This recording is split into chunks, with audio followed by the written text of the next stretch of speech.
Uh, testing. Testing. Uh,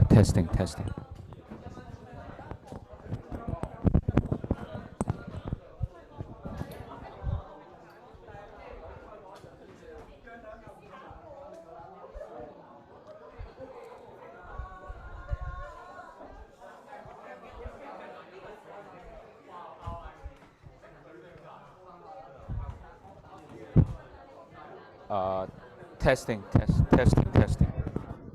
It's weird. Testing.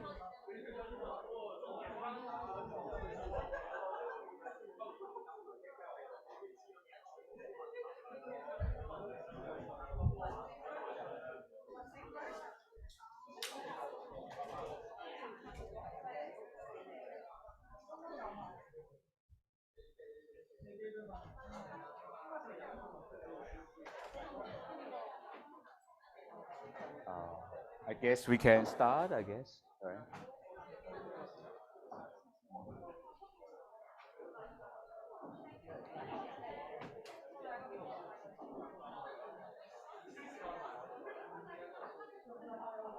Um, I guess it doesn't seem to be. The mic doesn't seem to be working very well. I mean, let me change to the other mic.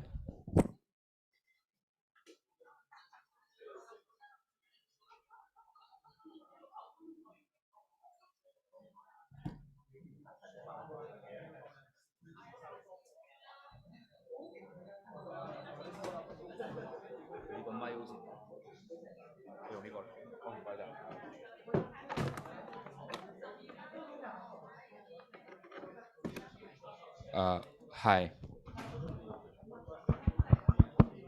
Hi.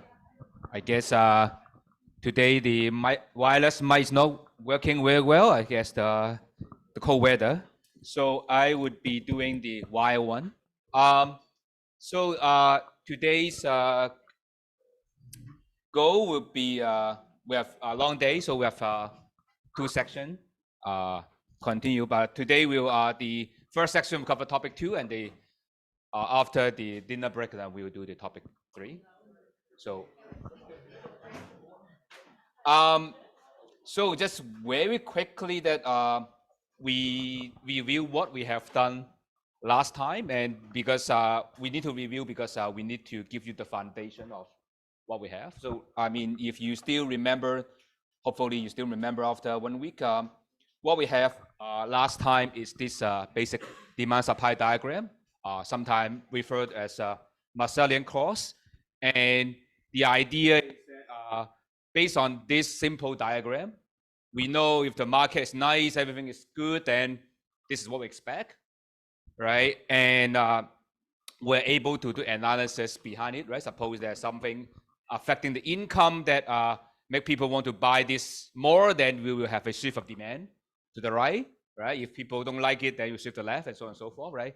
When you shift up, then you will the demand curve shift to the right, then you see the price and quantity move in the same direction, right? And that imply if you do things in the reverse order, right? If you see, say, this also apply to stock market, right? If you see the price and quantity goes up, right, then you see behind is the demand goes up rather than the supply drop. So that's how you would be using this analysis, and you try to understand what's behind the change in price and quantity, right? Then you can understand how to predict things happen in the future, right? And many of you actually are expert on financial market, probably that you already know this kind of thing already, but this gives you the idea, right? And so far we just say how this shift, right? We didn't tell you where it comes from, right? How to analyze deeply, then we need to go to today. So we go to understand how to construct this downward sloping demand curve. Okay, this is, we will start from tell us how this is coming from and how we have the upward sloping supply curve. So that will be the goal of topic 1 of today. Okay, is that any question before we proceed? Any question about topic 1? If no, then let me get the full screen, and then let's get started. Okay, so the foundation of the market mechanism. Okay, As I said, that we will go into deeper in the model, look at the consumer and firms, right? But you can remember this also apply to stock market, okay? And just to remind you, right, there's some slight difference between the standard general market and stock market, in the sense that suppose I want to consider the market with, say, smartphone, right? The producers is usually, right, is the phone manufacturer, right? Apple, Google, Samsung, whatever, right? The firms. And consumer will be people like you and me are buying the good, right? It's very clear definition of suppliers or the firm or the consumer. It's very clear, right? But the stock market is slightly different, right? Where you want to buy, want to sell. When you want to buy, then you're the guy who demand. If you want to sell, then you're the person who wants to sell, right? It's the supply, right? And it is not very clear sometimes you want to buy or sell, right? If the price is low enough, then you want to buy, right? If the price is high enough, you want to sell. So that's slightly a little bit different from that. So that's why you need to learn the foundation, right? To understand where the demand comes from, where supply comes from. Okay, we start from that, right? So otherwise, we don't really understand how it looks like, right? That's what actually, we don't go into details on the financial market model, but you look at the model that appear in the research or more higher level, or some of you study in other classes, then you will see when you become buyer, when you become seller, then you can construct the demand supply curve, okay? Same person have the dual role, depend on the price. But here we just focus on where distinct role of the consumer and the firm. Okay? But the idea will be very similar. Okay, so we'll go into details on that. So we're a little bit ambitious in terms of giving you a foundation, but of course everything is trade-off. So we try to be ambitious. So that means that we can only cover less technical aspect. Okay, I will put all the technical things under the rug, and then you would take it as my face value, right? I say this is the result, then I'm not going to explain furthermore for some of the result. Okay, and the idea of consumer is try to derive the demand function, okay, which is this. This is the goal we want to look at. Okay, and how do we construct? Later you will see we construct from preference, how people look at things. Okay, from preference, then we will derive utility function, and then later we will derive how consumer maximize its utility, and that will lead to demand function. So give the foundation. And why we need to go into this deep, because this is how for modern economics is being written, and we can analyze in detail without saying something increase or decrease, because by looking at how we make the assumption, then we know what's going on. For the firm, it will be the same. We start from the technology of the firm that you can use to put in production, and then look at how what we call the cost functions to derive the cost function. Okay? Cost function is the idea that later we'll give in more detail, but this will tell us how the firm is able to combine its input to produce output optimally.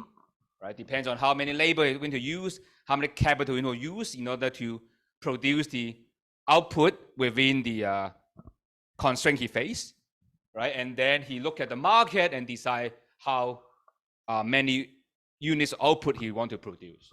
Okay, so that would be a profit maximization and cost minimization. So that's a two-step approach that we will do. And after that, we'll combine the demand supply and tell you a little bit more details on how equilibrium can be derived. Okay, and usually you talk about equilibrium in single market. That's what we call partial equilibrium. And very often the problem would be we're interested in equilibrium of related market. Okay, that would be general equilibrium. Why we care about that? Consider case we care about the stock market, right? But we know that stock market is not just by itself, right? We have bonds market that related to stock market as well, right? We also have the derivative market that also related to stock market as well. So the problem is how does it look like when we try to solve multiple markets simultaneously? Okay, that would be what we call general equilibrium. And here, the last thing, we will just a slightly departure from the standard economic model where we assumed things were very nice. Okay, there's no market power. Everyone is price taker, right? Look at the price that we to act. And what happens if someone have a power to set the price, right? Suppose you are the only one who own the supplier, right? You can raise the price whatever they like, right? Then you can't say anything rather than refuse, right? So how does it look like? Okay, just like it's a monopoly problem, okay, or oligopoly, or we'll talk a little bit more.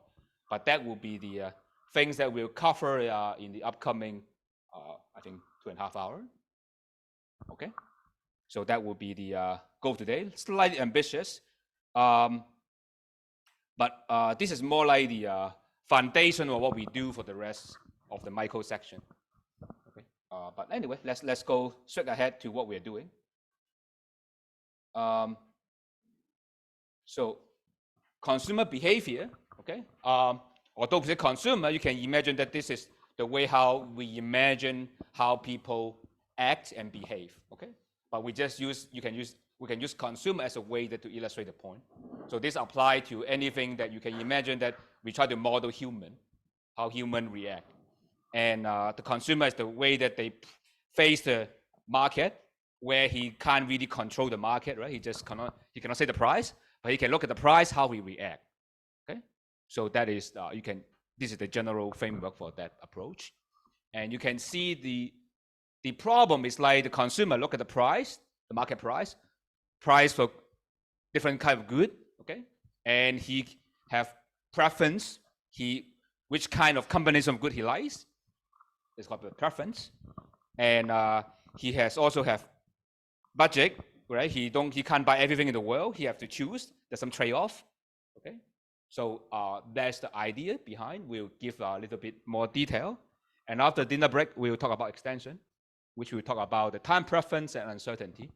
Okay, in the case where here in today we talk with this class, we talk about just a static world.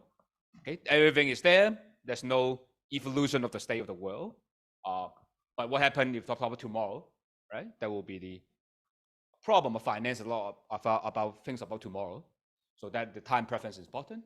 And of course, the second one is uncertainty, also important in finance, right? There's two important dimensions. We talk about it after the dinner break. But now we focus on the static world, but don't worry, everything actually more or less actually translates to the next one. Okay, but there's some difference there, but overall idea is similar. We will use the same framework, so don't worry about that. Just some new language, add one layer on above, but it will be a consistent framework that we've been using. So let's define consumption. Okay, consumption is defined as, later you will see, we define as happiness, how happy we are. We call utility. Okay, and in the old days and during the 18th century, some economists believe that we can measure utility, right? But those of you who know, I mean, after the Renaissance, right, people look at modern physics and try to see everything can be measured, right? After the electromagnetic theory and everything, people think the progress in the science actually can be extended to economics, so we can ultimately measure utility. And at one point, they want to do that actually. Of course, it doesn't work very well. But recently, because the way that we can measure how our brain activity, there's some hope that eventually we can measure utility, right? Because the dopamine, right? Those kind of things actually can look at how the chemical act in the brain, they make you happy, right? That's why people eat sugar, right? Candy or thing and make you happy. Actually, you can measure those. But in economics, we don't rely on that, the classical one. The modern one, some frontier, they talk about measure that, but we don't. Okay, we just take it a conceptual framework. Utility, just happy. Okay? We don't care how happy comes out, but that will belong to the psychology literature. So we just say that, okay, there's something we consume that we call goods. Okay, goods include service. Whatever that make us happy is good. Whatever they might said is bad. Okay, and in our modeling, we don't define bad, so everything is good. So then you probably ask, how do we define bad? We just like absence of good. So absence of bad is good, right? So we have clean air is good. So absence of clean air, so absence of bad air is also good. So this is how we define. Okay. So later you will see why we define this way. Because later you will see we define the goods as a positive, non-negative number. So that's why everything is good. So that's the reason, just mathematical reason. And this quotation from Adam Smith, and probably we know Adam Smith, right? The father of modern economics. And basically what he said is what's consumption is the basic, only the purpose of production, which we'll talk about after the break. And that is only the producer should focus on, right? Because it is so easy to see, then it is crazy to prove it. So that's why I think every one of us agree, right? Consumption is the only reason why we produce. Right? We produce not because we can, but produce, that's why some people want, right? So that is the thing. And how in economics represent consumption. Okay. So we have to talk about some math here. So consumption bundle is defined as we're able to quantify. We can tell each type of good what the quantity of that. Okay, we're able to measure. We can able to touch. We can count. Okay. So for example, if you have butter and bread, you can plot it in 2D graph. Later we'll see in the next page. And usually we will allow ourselves to have n different type of goods. And for simplicity of class, we'll focus on 2, but everything generalized more than 2. Okay, but for simplicity. And usually in the math, you will see a lot of textbook. In intermediate textbook, they will use a very notation, a list of number, or we call a vector. Okay, why a vector? Vector just lists a number, and vector actually means that you can't easily swap because it's order pair, right? So 1, 2 is different from 2, 1. So just the idea is like look at the graph right here. The vector is like 2-dimensional, is like, just like look like this. Okay, in this diagram, okay, the horizontal axis is good number 1, the quantity, and the vertical axis is the quantity of good number 2. Okay, and anything we can consume that's possible is represented by a dot in the diagram. In this dot here, the x-axis is 3, y-axis 2. So that means that we will be considered this is our consumption is 3 units of good 1 and 2 the good 2. Okay, and that's why we define good, because we don't want negative. Okay, so everything focus on the positive quadrant, right? This part, so we don't have to worry about negative, so make our life easier. So that's why you can see every time you look at economics, they talk about goods, right? Because if you talk about best, then things will be a little bit more complicated. Okay? Everything is nice, okay. Everything that can be consumable, possibly, will be represented by a dot there. Okay. Is that clear? So this is starting point of our thing. So basically we talk about dots in this 2D diagram. Okay. So, and now we know our environment, right? Because in this world, everything is by dot in the 2D space or ND space, if you want. The question is how the consumer behave, okay? And we will say the consumer, okay, could be able to rent the bundle, okay? And we can tell us that is to give me 2 dogs. I can able to say if dog A is weakly better than another dog. Okay, so in this case, we'll use the notation A weakly inequality. Okay, this is the way that the math is written. Okay, A is strictly more than, right? Is at least as good as B. Okay, so that means that if I give you B, and I say okay, can I give you A instead? You'll be happy. Okay, can be even more happier, but at least you will happy to change. Okay, so the ideal case is suppose 2 good. Well, if I say 2, 1 is weakly better than 1, 2. Okay, that means that I give you 1, 2. Okay, you instead I give you 2, 1, you will be happy. Okay, can be slightly better, but it's like weak inequality in the math, right? Which we learn in the high school, right? So the way we write. So that is called the width preference. Okay, is that clear? What it means? It just simply mean that this weak inequality or weak preference is A is weakly better than B means if you give you A, it's at least as good as B. That's the terminology we have. Okay. Based on this, then we can have defined two things, okay, which we call strict preference or called indifference, two things. Okay. Strict preference looks like this interesting notation. It's called strictly better. Okay. And strictly better is, I said A is strictly better than B. Okay. If A is weakly better than B, but not B weakly better than A, right? So this means that I give you B, you have B now. I give you A, you're happy to change. But if A, you don't want to change to B. Okay. So A is better, right? For sure. Okay. And in this case, if 1, 2, right, and 2, 1, right, and if you're 1, 2, you're okay to change to 2, 1. Okay. But if you're 2, 1, you don't want to change to 1, 2. Okay. So that is called the strict preference. Okay. And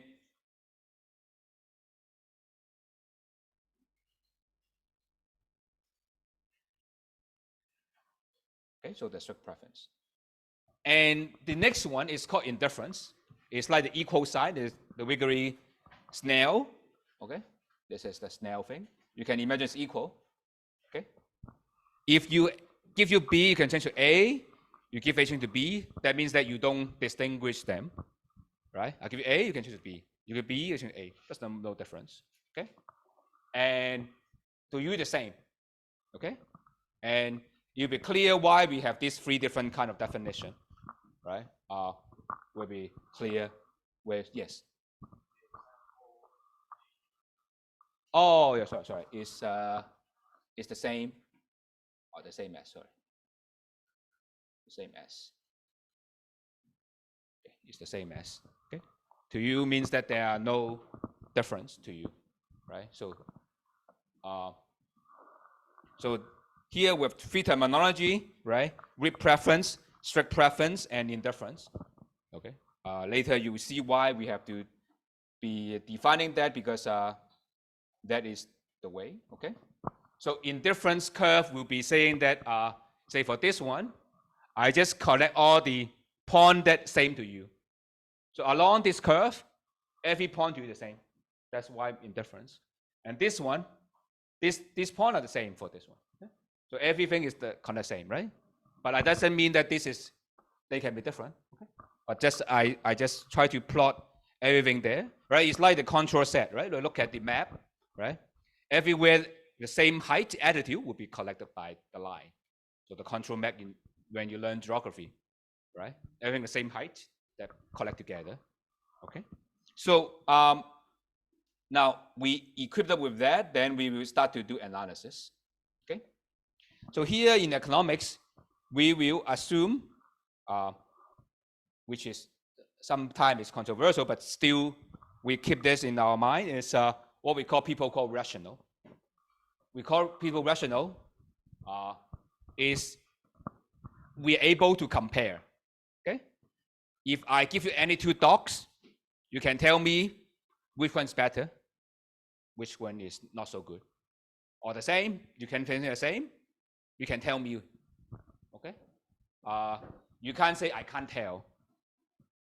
Okay. So you can't tell, that means that for us, it say I will consider the same. Okay.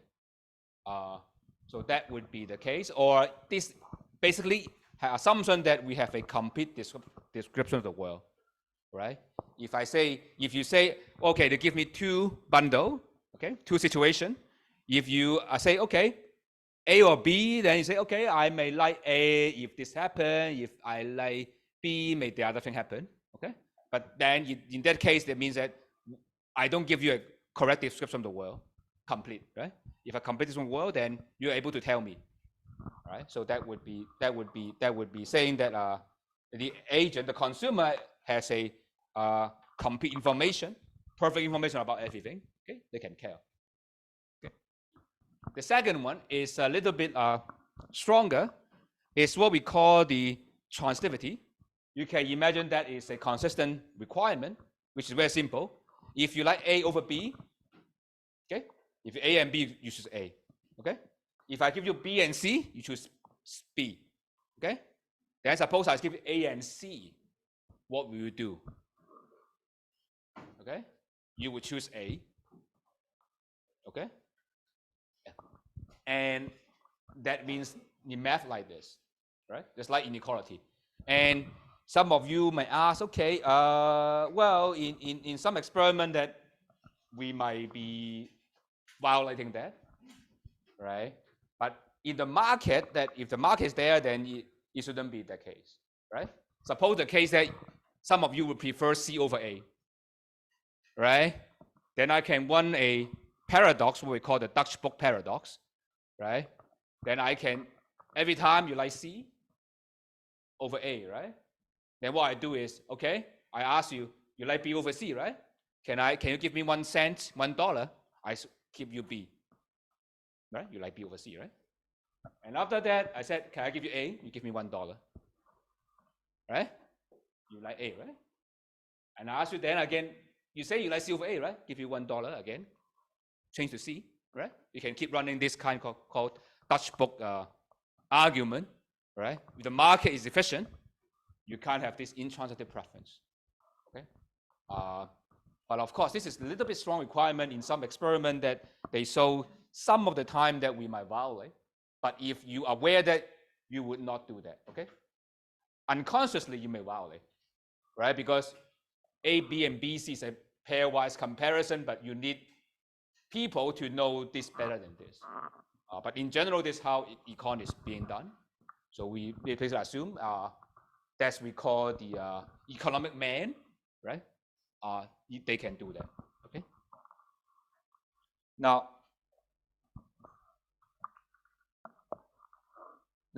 after this preference, we have another thing, assumption that we will make is called continuous preference. Okay? Continuous preference means that if I change things a little bit, okay, your preference should still be the same. Okay? What does that mean? It means that if I say A is much better than B, much better than B, okay? I change A a little bit, should be, you change B a little bit, they should still be holding. So graphically, what it means is the following. Okay? That what I said is, if say 2 is better than 1, 1, okay? Something nearby 2 should be better than something nearby 1. So graphically, it means this. Look at this diagram. Okay? You tell me that a guy like 2 is better than 1, 1. Okay? Somewhere nearby 2, which is the purple, right? Anything in the purple, okay, should be better than anything in the red, right? So we say what we call continuous preference. So you suddenly would not say, okay, I move a little bit, suddenly I like this one over that one. Okay?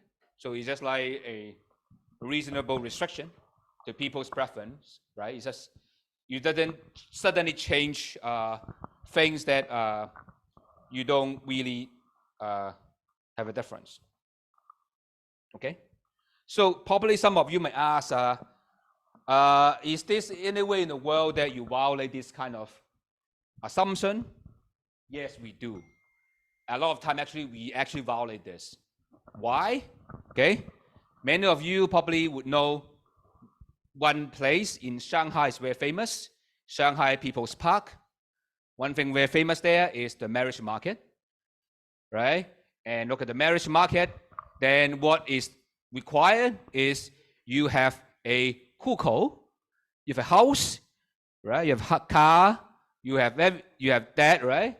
And no matter how good you are, if you don't have car, you don't have house, then you're doomed in the marriage market, right? So you compare a guy is infinitely handsome, very, very handsome, but he don't have house, right? And suddenly a very, very ugly guy, then he has a house, right? Right? Then the house actually matters, right? Suddenly change the house, it doesn't change everything, right? Right? So that is slightly, that in economics is called lexicographic, means that you would try to check things one by one, right? Check whether his house, tick, okay? If no house, then none, right? And if you check whether have car, yes or no, right? And whether the parents have a pension, right? Whether coming from the village, so on and so forth, right? There's a sequence of things, right? and you do one by one, right? You don't consider things holistically, right? If you consider things holistically, you should have continuous, right? But whether the house would change a lot, right? Whether the guy come from village change a lot, in that case, then you don't follow this, okay? So, but in general, right, in the market, I guess that's fine, right? Or put it more realistically, right? Consider a case where you do investment, right? Suppose it's like your fund is like have to invest in certain credit rating, right? If slightly below, then you never invest, right? No matter how high the interest rate, how high the return is, then you are not satisfied this criteria, right? Because suppose you just like drop by one little grade, then you never invest, right? Then it just don't satisfy this continuity. Okay, but in general that should be fine. Okay, that's economics approach. Okay, so the next one we assume is monotone. Okay, monotone is idea is very simple. Okay, it's just more the better. Okay, they're good. Okay, cannot be more is worse. Okay, so it's very simple, right? In general, more money is better than less money, right? In general, right? And some people want to argue with me, okay, it's okay to give me 1 million, maybe 1 billion is fine. But if you have 10 billion, maybe you worry about getting kidnapped, right? But that is changing the argument, right? Because you having more the money, holding other thing constant, right? In the absence of being kidnapped, right? If you say you have a lot of money, you are way afraid of being kidnapped, then you have add something else in the model, right? If holding being kidnapped is constant, more money always better, right? So that is the idea, right? You have to make sure that you have the right description of the model, right? But here it's like everything is well described, more is better. That means that if you look at any point, any bundle, 2, 1, and everything on the northeast side is always better, right? So in this case, in this model, the purple one is better than red one. It's monotone, okay? And I think it's very trivial, right? This is a good, right? More the better in general, okay? Cannot be somewhere you are very happy. There's no point that your want never being satisfied, okay? So that is the two several assumptions here, okay? And if you talk about the monotone, it means that the indifference curve is in this way. So you can imagine this is the mountain, right? The control curve is like this. You look at here, there's a mountain on the northeast side. Okay? This one go upper and upper. So that would be the monotone is there. So this is, later you will see this is a very important construction to derive our demand curve. Okay. I guess this would be the last one. So, sorry, the last assumption here. So, the last assumption here later you will see is called the convex preference. Convex preference, the idea is not something too complicated. If you're Chinese, then you will understand what it is. It's 中庸. So in the middle is better than extremes. Okay. Suppose I have the simple, easy like this. Okay. Look at the example here. I have 1, 3, and 3, 1. Okay. And suppose they're the same to you. Okay. Make it simple. And if you combine them, no matter which way you combine them, it's better. Okay? Actually, you see this happening in the canteen. Okay? You go to the barbecue meat store, you have char siu, right? The barbecue pork, or xiao rou or xiao ji, right? You ask one, and you ask for 2 combined. The 2 combined is more expensive, right? You ask 2 barbecued meat, right? It's more expensive than one type, right? You combine, it's more expensive, right? Combine the 2 is better, right?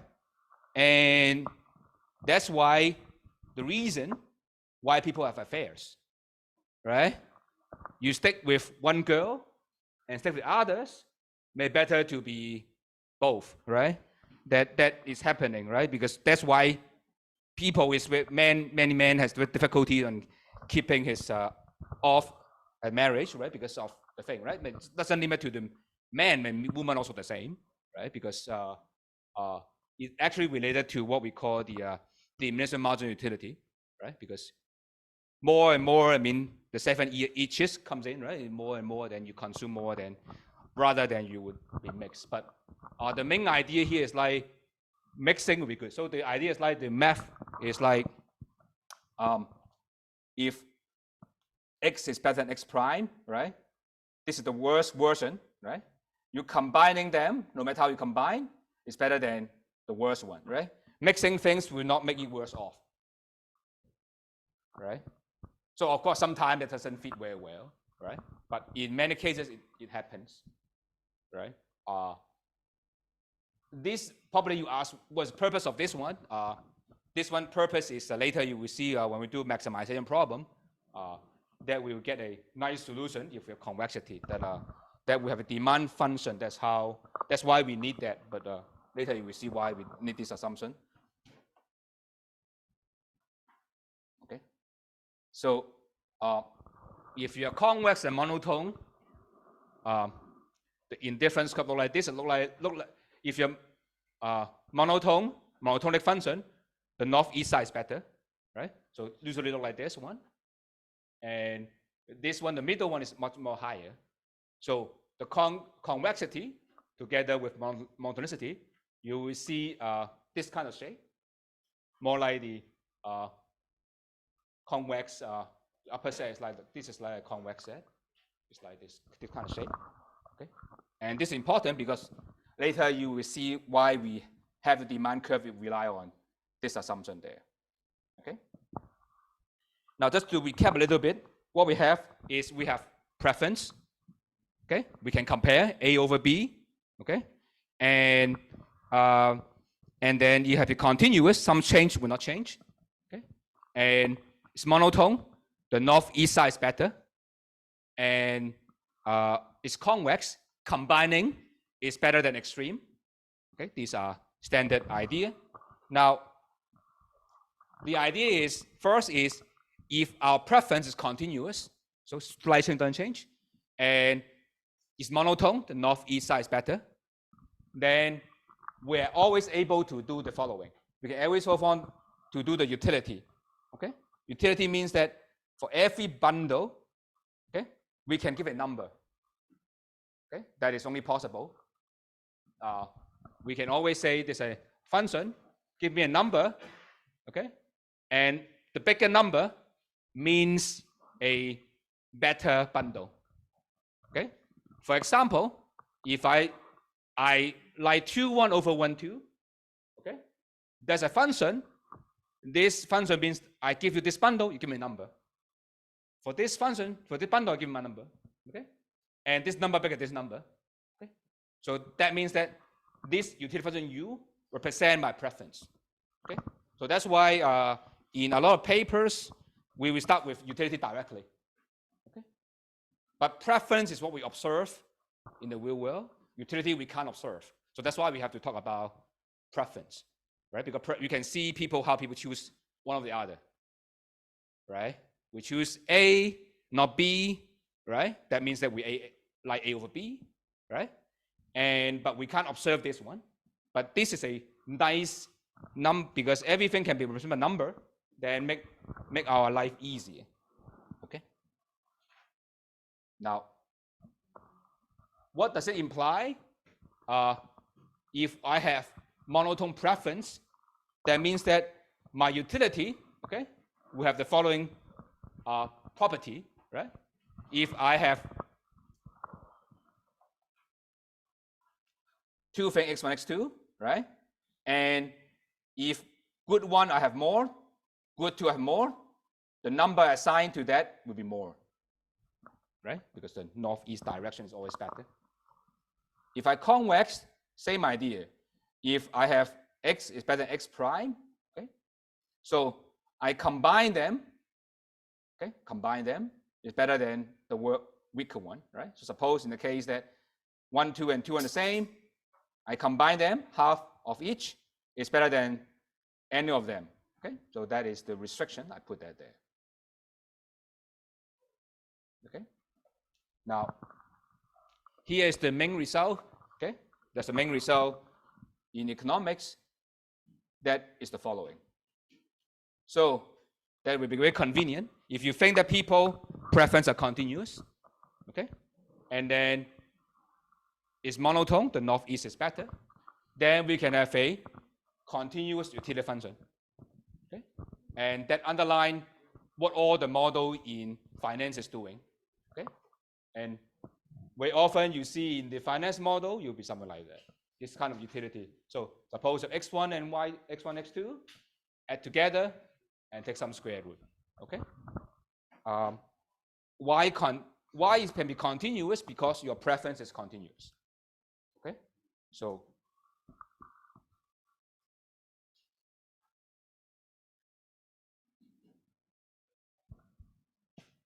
now here, after this utility and preference, here we come to one very important thing in economics is marginal.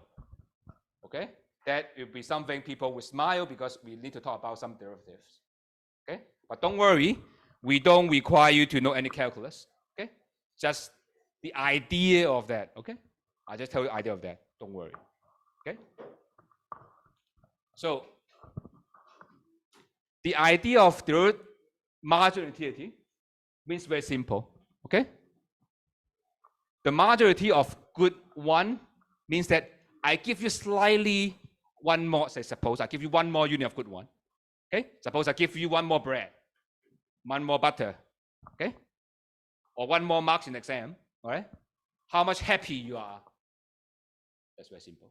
Okay, it's how happy you are if you give one more unit of good, okay, or waste more unit, or two more unit, but waste more unit of good. Okay, so it's measuring marginally this slightly change, okay, slight change. Okay, why we care about marginal thing? Okay, that is actually related to the concept of diminishing marginal utility. Okay, and as I said, the 7 H's, right? So it's like the more the unit you get, the extra utility you get is less, right? Suppose now you give you $1 million, you're very happy, say. You give you another $1 million, the extra happy you got is less, right? Suppose you have $10 billion already, getting one more million will be really minimal, right? So that's why we always think about, they said, right? The taste or the feeling or the happiness we derive from when we're kids is very difficult to obtain when we get older, right? Because it's when you are young, when you're a kid, give you a candy, you are happy. Now you can eat as many candy as you want, then you don't feel very happy anymore, right? But that's the idea, okay? So that means that this marginal utility is decreasing, or if you do the math, it's just the second derivative is negative. But we don't need that. But in general, that's the function you see, it's log function or there's something square root. So don't worry about that. We'll talk about this more later, but that would be the key. Okay, this is the function that often you see in the finance. So I have to talk about those because this is later in the next, after the dinner break, we'll talk about how to, based on this, to derive asset pricing function. Okay, of course, you learned that in asset pricing, but we'll give you some of the result there. Okay, so everything I talk about is related to finance. So although everything now is very abstract, so there's a quote of diminishing return of utility, right? Say the Aristotle actually said, no matter which thing, if you keep consuming, then the happiness you derive will be dropping. Okay, it's just I think it's human nature, right? But anyway, as I said, it's marginal revolution, and indeed, if you look at intermediate micro or other advanced micro as well, at the end of the day, all the result you got is more like the marginal revolution. It's compare how people behave. An optimal will be at the margin that we equalize. What we mean is the marginal benefit, same as marginal cost. So no matter which, almost all the paper, all the thing we learn in this class is basically this. Underlying is things people think of margin. Okay, Of course, whether right or wrong is another matter, but they will say if people are rational, people are smart, they should compare payment at the margin, right? And that means that what margin means, you look at the case where if you consume this bundle, okay, or you buy these assets, okay, you're looking at why he buys so much, okay, looking at this point, whether he want to buy extra unit or less unit, okay, and we just compare the cost and benefit of that, okay. If he can't really change, that is the optimal point, okay. And of course, this requires some technical condition for this to hold, but turn out this is the right thing in the solution. Okay? And this is related to what we call the classical case of water-diamond paradox, because we would think water is so important for survival, right? And why the price of diamond is not very, price of the water is not very high, right? And diamond, right? Give you one diamond, you can't leave, right, with the diamond, right? But diamond is very expensive, right? And probably would think why this utility or the price would be unrelated, right? If you believe the market works well, right, the price actually reflects how people willing to pay, right? That's what we learned from the first class. So an explanation that the marginal revolution people would tell you that, okay, it's not the total utility matters, right? Of course, water in total have high utility, right? But the price is determined later, you will see, as the marginal utility, okay? Is the first unit of water is very important for survival. But after you drink a bottle of water, give you another bottle of water doesn't worth that much, right? And for diamond, right? How many diamond we need, right? Hopefully just one, right? I mean, in that case, you just need one, right? Everyone needs one. Then in that case, that one can value a lot, right? I mean, but you don't want to buy 10 diamond, right? The 10th diamond is very low value. But everyone just buy one, right? In most cases, right? In that case, then the value can be very high, right? So that means that it's not about the total value, but it's a marginal. So that is the how it reconciles this classical paradox. Okay, and also that actually means what happened in the stock market, right? And you may try to ask why that particular stock has high price, low price. It can depend on the marginal value of that, right? But that will be something that we'll talk about later. Okay. And let me talk about this, and because this will be later, you will see there's a classical case. I will break, okay? So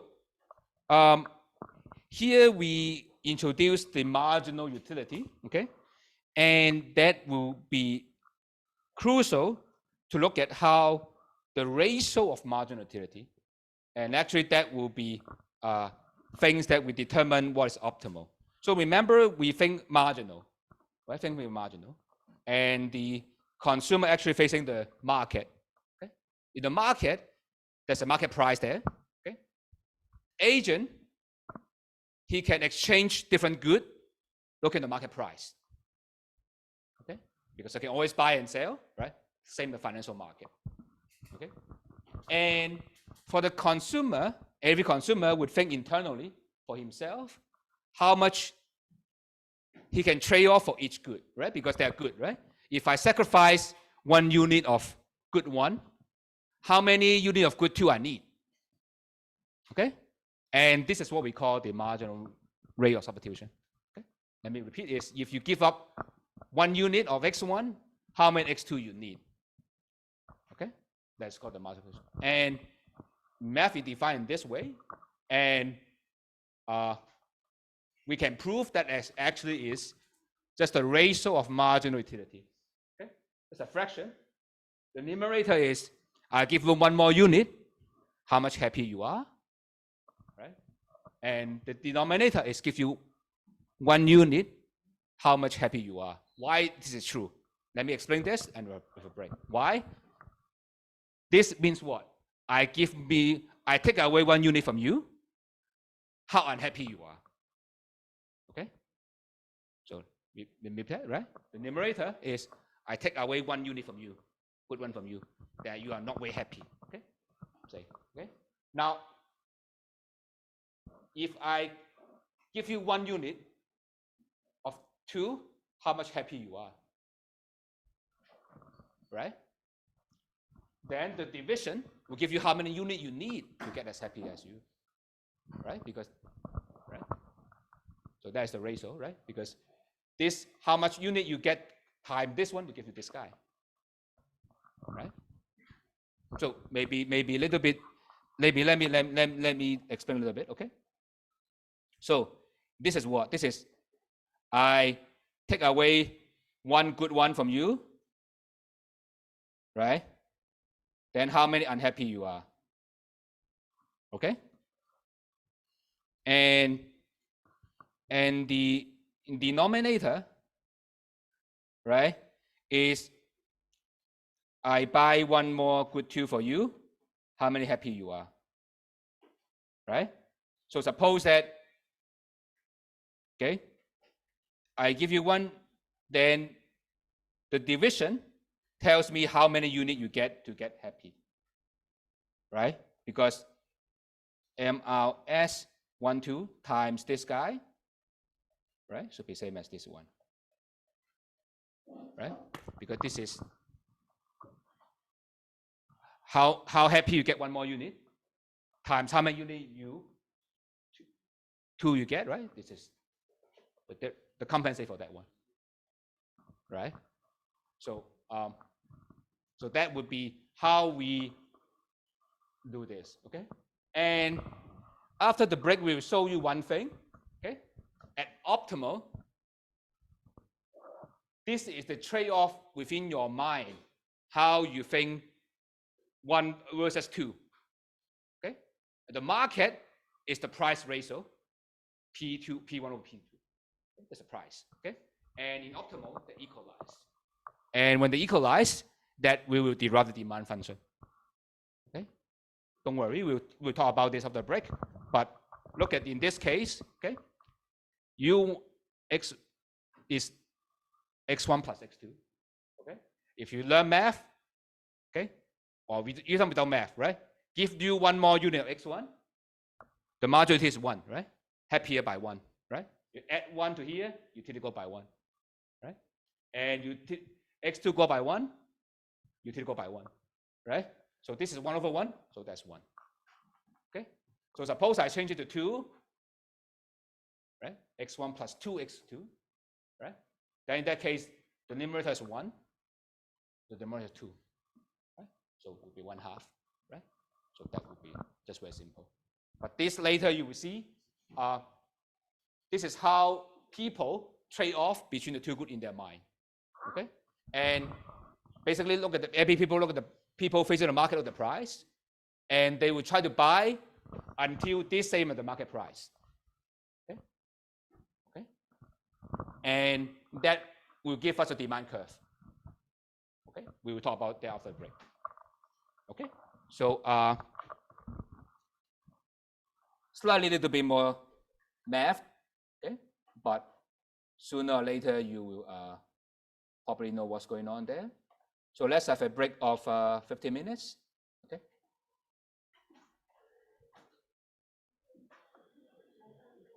So we'll resume at 15:40.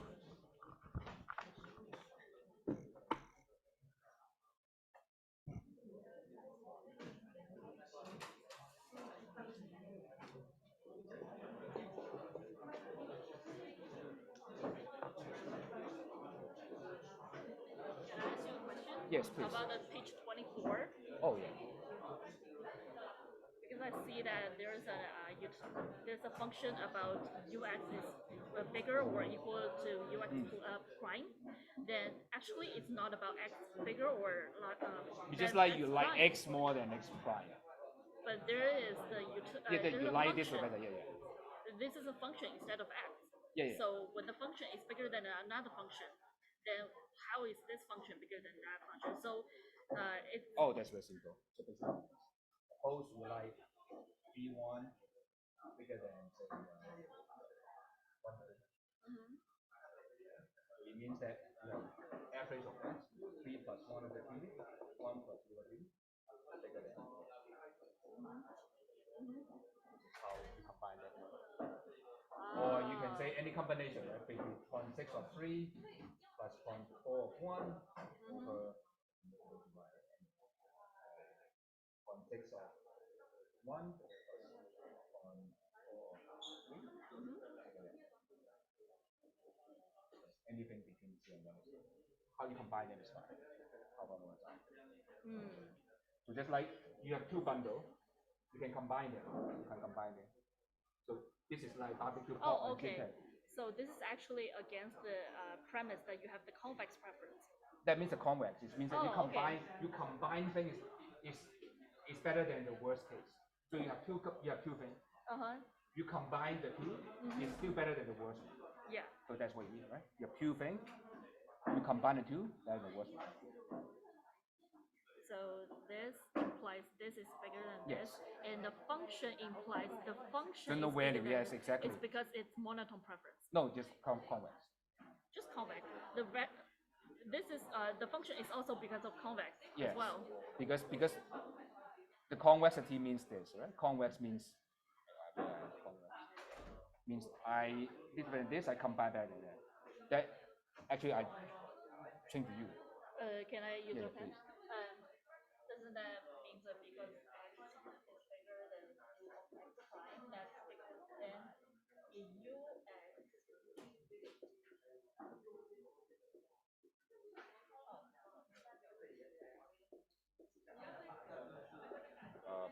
isn't it supposed to be like that? U of the inside. U of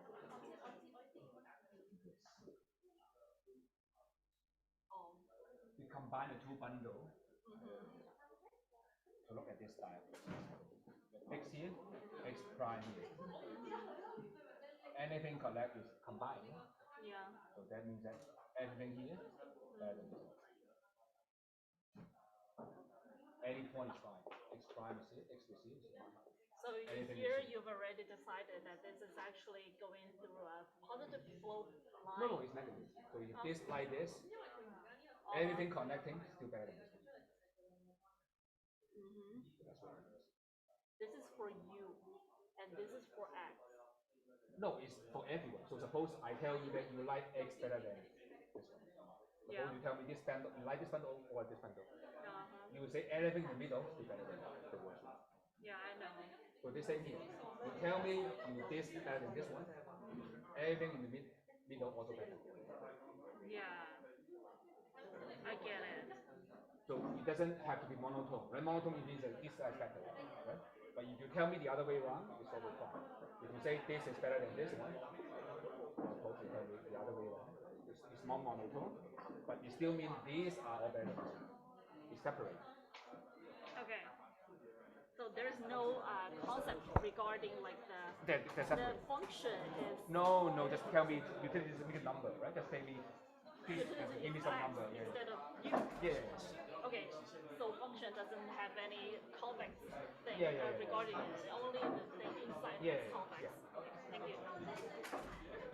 想問一問咧，其實你講 A 同 B 有陣時候 beta 啊，或者係 exclusions 啦，咁講緊嘅係嗰樣 goods 嘅 nature 啊，定係對於嗰個消費者嘅 satisfaction？你中意係咩？你中意即係話俾你聽，你係中意叉燒定係雞咁？你咪中意叉燒雞？你中意啫嘛？呢啲嘢全部都係 subjective 嘅。係啊，你自己嘅腦係中意咩㗎？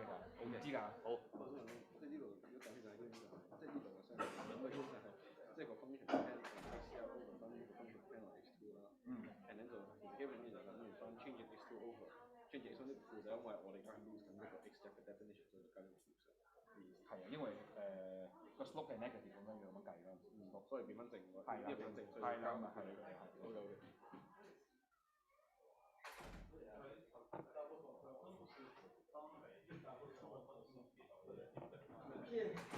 骗了我很久，因为我要付出。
Thank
you.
Okay.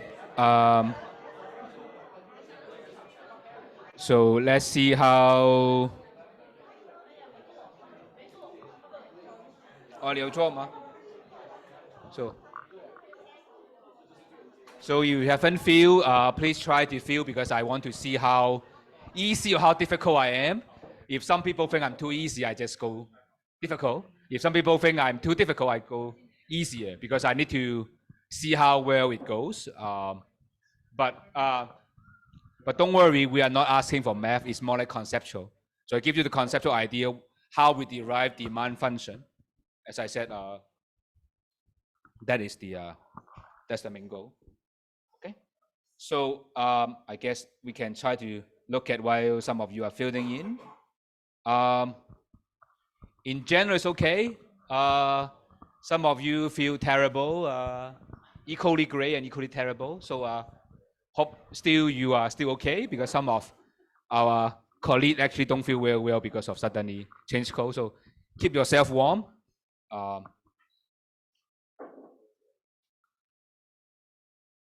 So some of you think the speed is a little bit too fast, so I will slow down a little bit. Don't worry because of if we can't finish everything, we just take it to the after the dinner break. It's fine. I mean, we spend some time in the next after the dinner break. Don't worry about that. So in general, it's still okay. You can follow, but I will take into account make it slightly slower.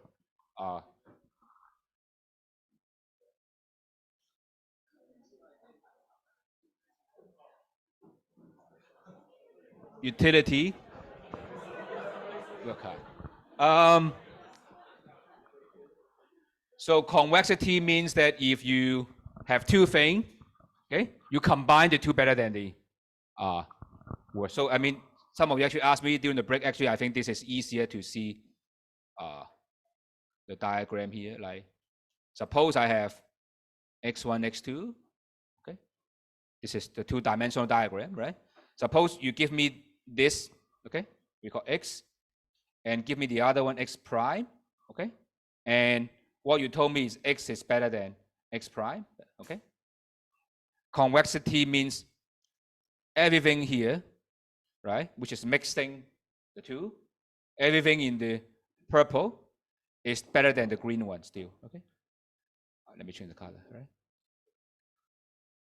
So first is blue is better than green, okay, this is given, okay?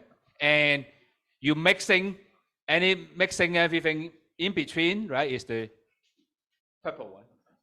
Conversely means the purple one is still better than the green one. Okay, and you can say there's somewhat like continuity in that direction, right? So it's somewhat continuity, but not exactly what we call continuity. But that's like if something better than the other, right? Everything along the line is still better, right? So suppose you like, okay, suppose like x is chicken, okay, and x prime is uh, duck, okay, and you combine chicken and duck, it's better than duck, okay, when you eat the barbecue thing, right?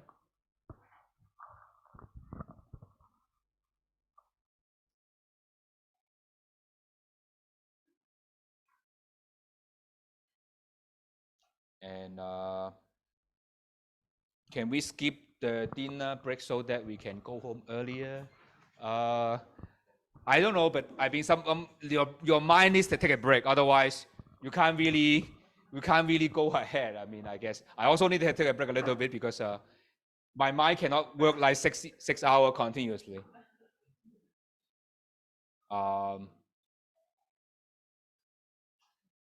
Shanghai dating market is competitive.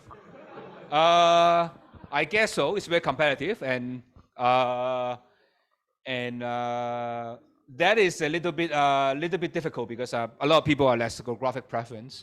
So later you will see in that case, the market doesn't feature a very nice result. There are a lot of nice because people have lexicographic preference. Then your demand curve is not very well defined, and that things make things very difficult, and that explains why matching market is very difficult. in that sense. Yeah. Yeah, don't worry, prayer question is fine. Utility, yes, a function.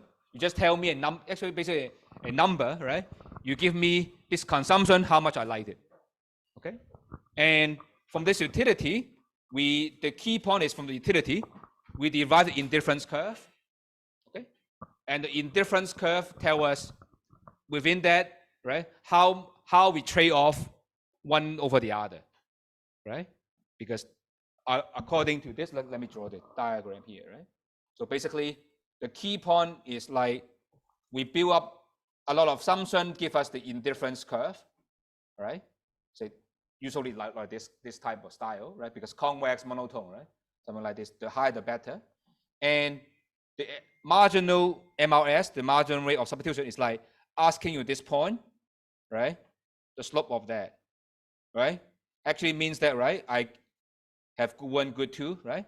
I'm asking if I give up good one, how many good two I need to make me remain on the same indifference curve, right? That's how I trade off, right? Because I just say, I just give up one thing, how much I need to the other one, okay?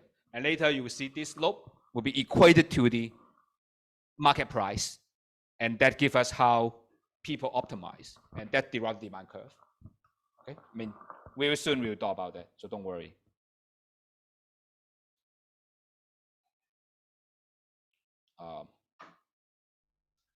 Five.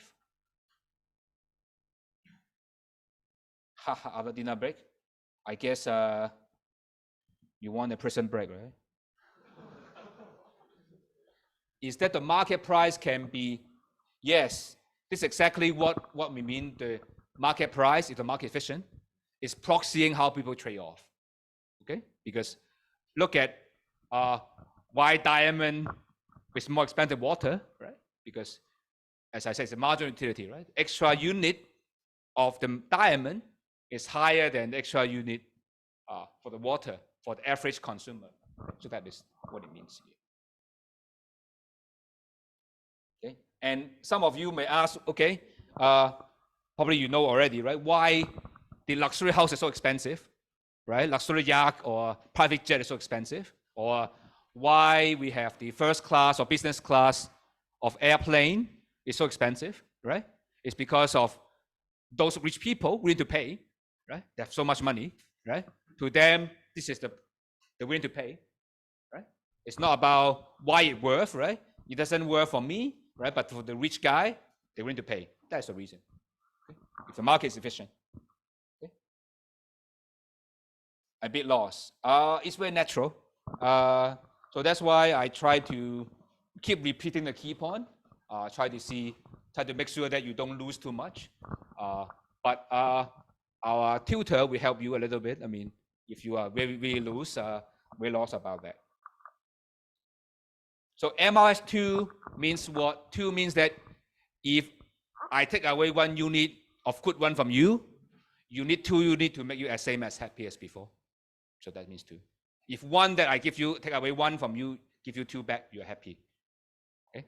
The higher, then you mean that it's more steeper the slope, right? Suppose you are in case that make our life easier, okay? Right, make our life easier. You can consider the case where compare the case of this, right? If this is the first case, right? And compare the case, second case, right? That means that the orange case, right, is less steep, right?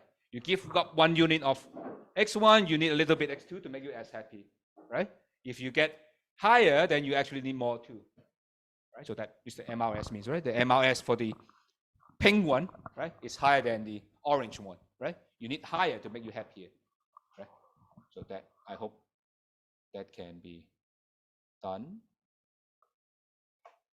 And I hope that is clear. So basically the slope of the indifference curve, right, is how you change. And why we keep talking about this is a curve here, right? Because at this point, you have a lot of x1, right? You just give me up a little bit X1, you just need a little bit compensation, right? But when you are very little of X1, you need a lot. So that's why curve like this is in general looks like this shape, okay? Although I talk about X1, X2, after the dinner break, we talk about this is our today consumption, this is tomorrow, okay? And later you will see this related to the bonds market and so on and so forth. But everything is related. Let's see. Which current market is efficient market? So as I mentioned in the last class, right? The financial market is pretty much efficient. Okay, depend. Almost all the market, if you well regulated, is efficient. But the main problem is how long does it take if the market is disrupted, right? So it's like some news comes in the financial market, the market adjusts. How fast it adjusts to new equilibrium is how efficient the market is. But in general, the market is efficient, right? As I said. YouTube channel. Yeah, some of you may see I upload the slides there, upload the good. Okay, I take it as a joke. Huh?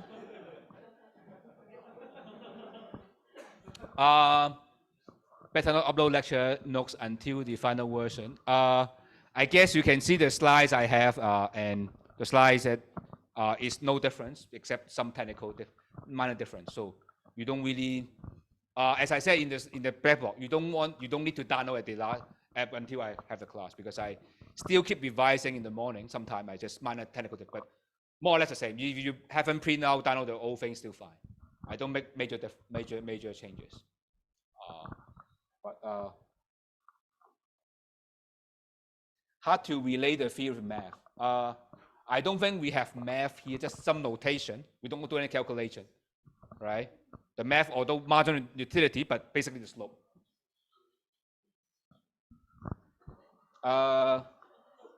Char siu chicken rice better than char siu rice?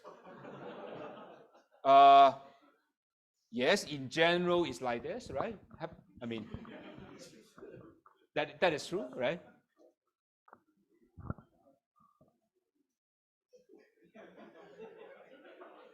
Macy? Who is Macy? I don't get that. There's some Macy over there.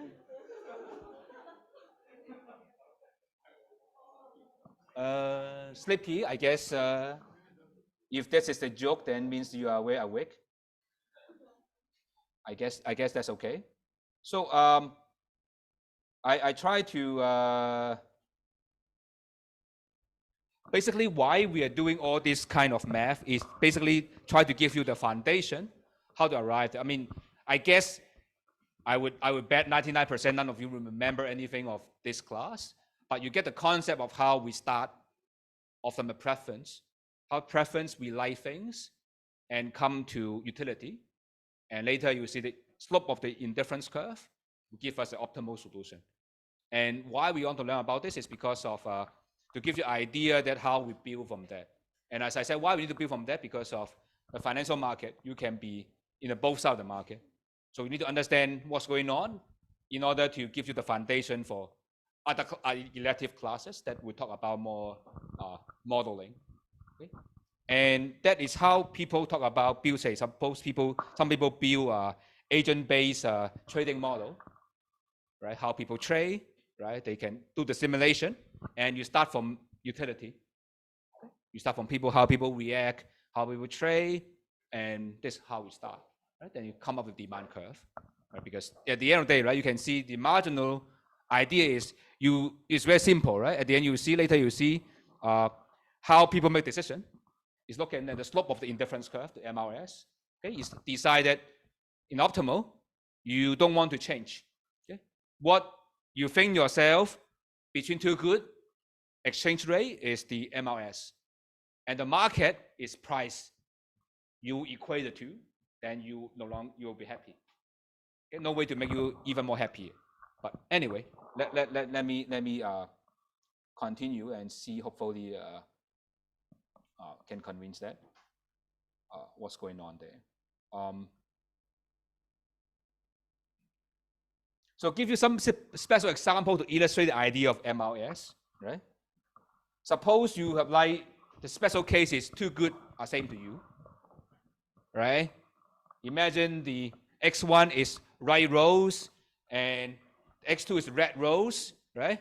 Suppose your partner doesn't care about the color of the rose, red and white the same, right? Then it's indifferent, right? No matter how you combine, right? And of course, in this case, more is monotone, right? More the better, right? And no matter how you combine, the same, right? So that, right? Or you don't care about char siu and chicken, right? Same for you. Okay? In that case, same for you. And the other special case is called complement. Complement means that you have to consume one by one, right? Suppose some people would think, right, rice is very important, right? When you chicken rice, especially if you come from Southeast Asia, and you will Singapore, or right, you have to eat one chicken and one rice, right? You're not too happy, right? Or if you like chicken, you have to eat the spring onion with some sauce, right? Whether the spicy sauce have to consume at the same time. Without that, it's not fun, right? Or someone eat the dumpling, right? Have to eat the dumpling with the vinegar. Without vinegar, you're not happy, right? Something like that. Okay. Or classical thing is like X1 is the left shoes and the X2 is the right shoe, right? If you one shoe cannot go, you have to get both shoes to work out. Okay. It's very special case.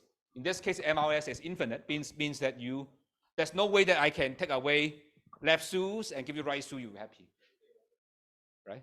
So, and the other special case is very common. You see the coplocalus. It's very weird shape. Is X1 raised to the power alpha, X2 raised to the power beta. You can take the special case alpha and beta are just one. Okay? And that is what you get is like standard thing. Okay?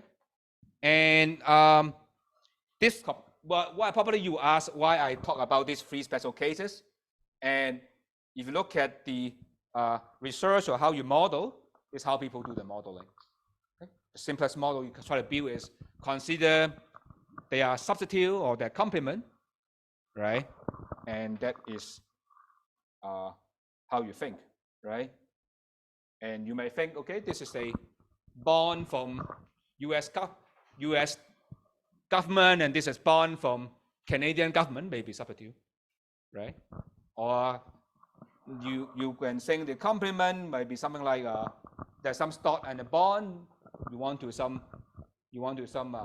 buy some of them, right? Or in general, something like this, right?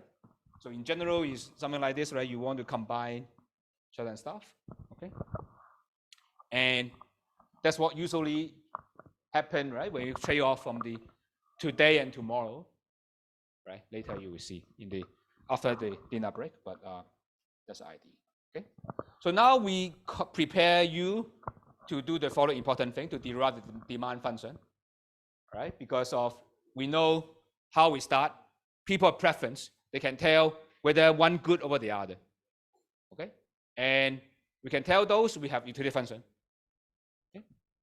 And how people make choices is they can tell which is better than the other, right? They will pick the best thing given their constraint, how much money they got, okay?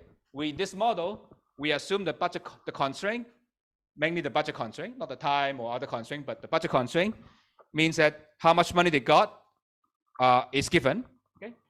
And they look at the price and they try to make decision, okay? Budget constraint is following, okay? We assume the consumer price taker, so they will take the price as given, okay? So in general, look like this, okay? Everyone given the money I, is the money in the pocket, okay? And he is going to say, choose X1, X2, such that the money he spent to buy this thing, no more than the budget, okay? So in general, what it means is look like the following diagram, okay? in general, okay, we put everything in the same diagram here. Sorry for the typo, I guess. There's some reason that is not updated. There's I here. Sorry.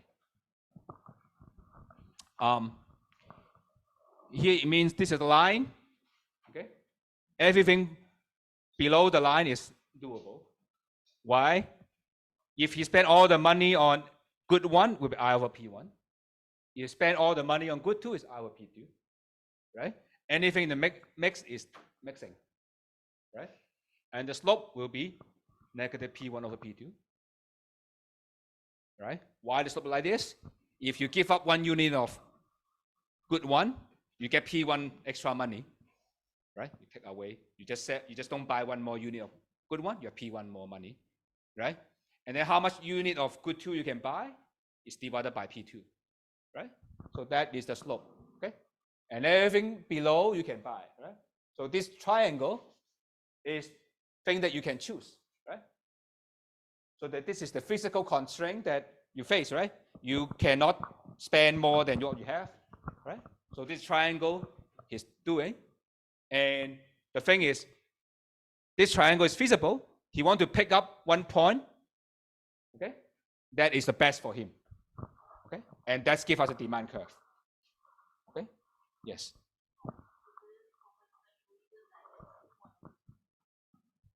Why? Okay.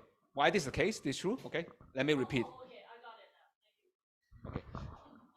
But I still explain it 1 more time. So the idea is very simple. Because I give up 1 more unit, 1 unit of good one, how much more money I got? It's P1, right? Suppose I sell that to the market. Okay? And ask how many unit of 2 I get is divided by the price.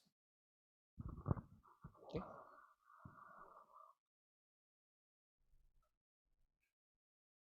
So that is the what we call, this is called the relative price, is P1 or P2. Okay? Is, as I said, if you give 1 more unit of good one, you get P1 dollar, then you divide by P2 is how much you can get. Okay? So this is the exchange rate in the market. So suppose you have X1, X2 in your head, you take away 1 X1 and go to the market and sell it, then you can buy P2, right? So it's the market, how the market thinks about this exchange. Okay? And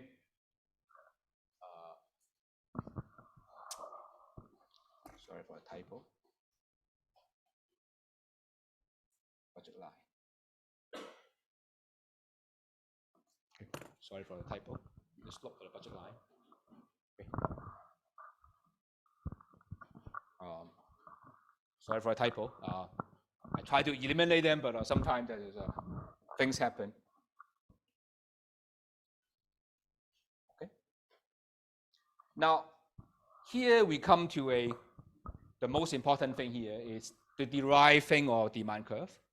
So mathematically, as I said, right, it's just like choosing the bundle, the point, okay, to maximize utility, subject to the budget constraint. Okay, so you just choose the best bundle, right? The triangle there, you pick any, choose a point that is best for you. That's the idea, right? Just go back to the idea here, just like, okay, this is the triangle here. Triangle is the thing you can buy, right? Pick up any point that is the best for you. Okay, and you can see this is a very complicated, can be very complicated process, right? But it turns out that the math, we are not going to bother unless you want to bother. The math will be very simple. It is just in your head how you exchange the MRS, compare how the market thinks. Oh, why? Here's a typo, sorry. Right, so that would be the idea, right? So that would be the change.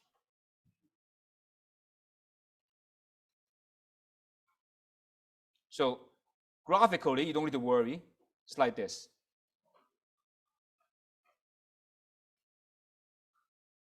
Okay. So simply speaking, how we derive the demand curve is like this. Okay. this is our budget. Okay, this is the line. Let me draw it. So this is the line that we will consume here, okay?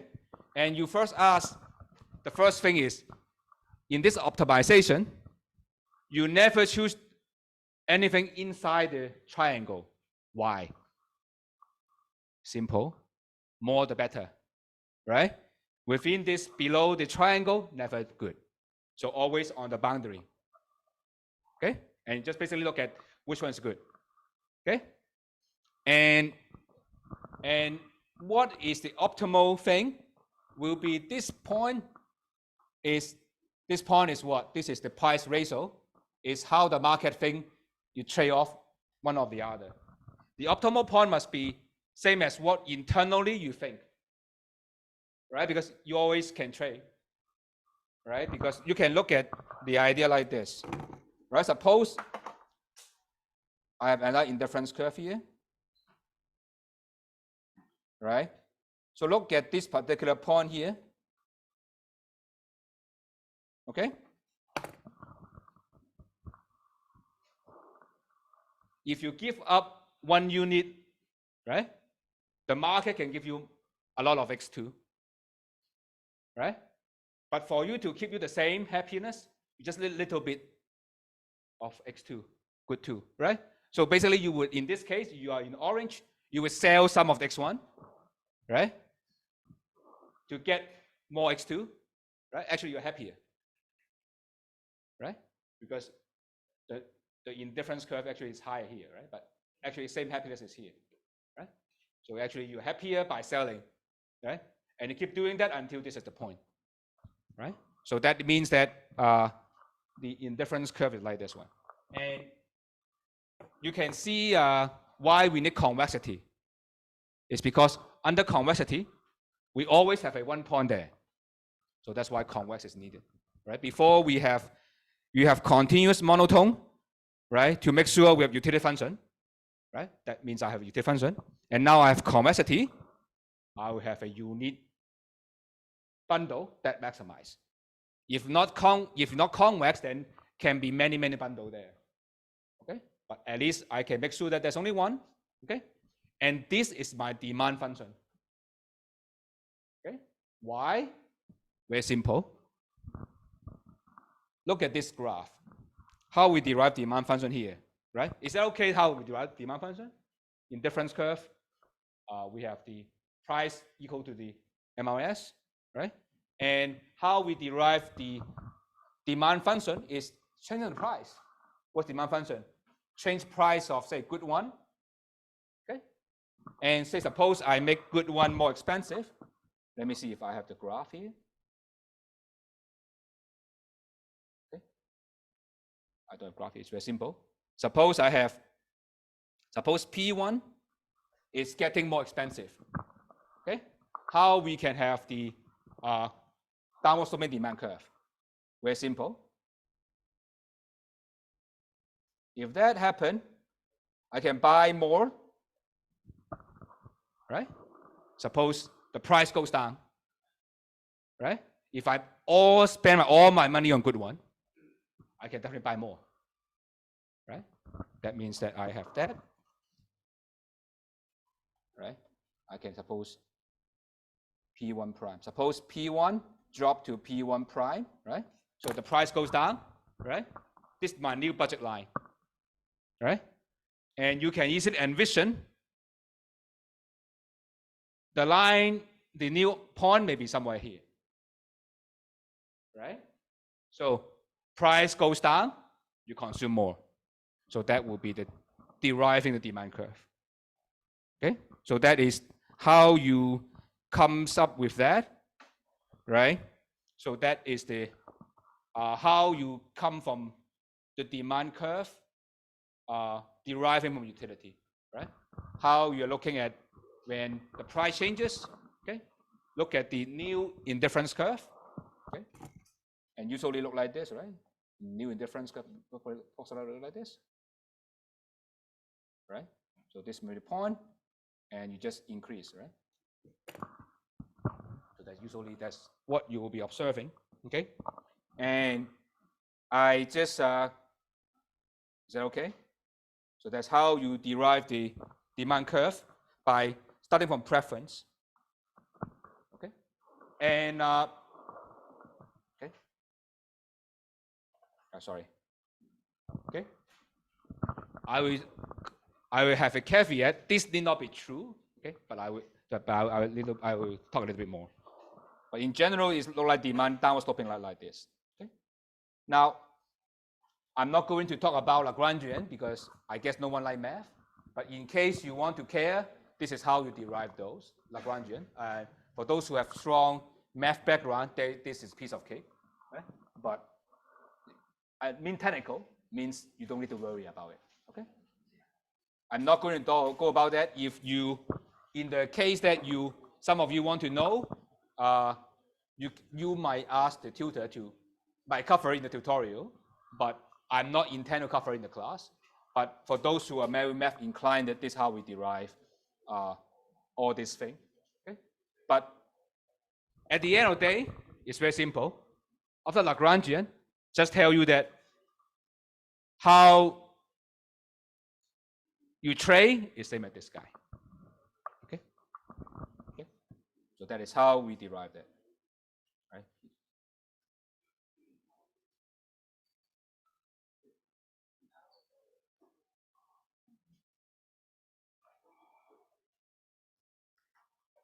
Now, so we have the demand function. Okay, we derive that.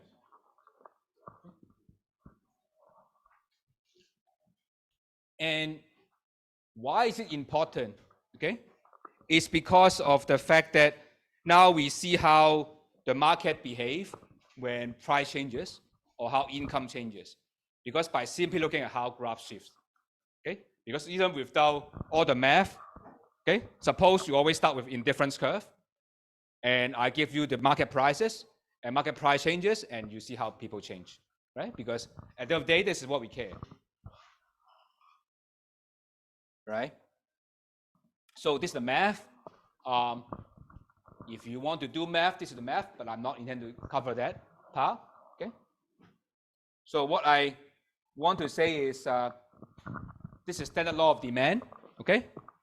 Would be if you change the price, lower the price, this would be, you want more, right? Downward sloping demand curve. So give you back the downward sloping, okay? But properly here is one thing we didn't answer is why is downward sloping? I didn't argue it is right or wrong, right? And some of you may argue that it may not be true, okay? So let me try to say, so first is, what is the law of demand is if the price of itself goes down, you would want more, okay? That's something that we have, okay? And the next is what we call, you learn principal classical substitute, right? It's saying that if, in this case, price of good one goes down, right? And here we have good two goes up, right? So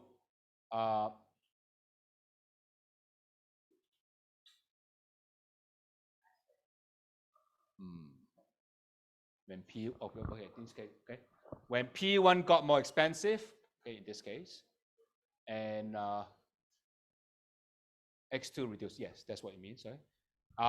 So what it means is substitute means that things that the consumption is go against, right? It means that because if P1 getting more expensive,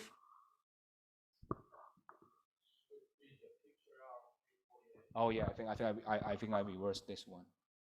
Yeah, should be this one. Sorry, this one. Is in this case, if the price of good one reduce and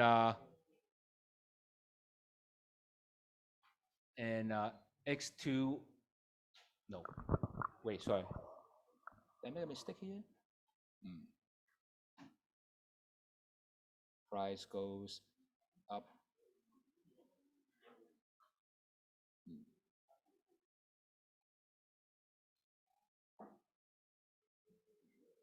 Oh, yes, sorry. This is substitute. So this is the case where the price of good one goes up, okay, and you consume more too.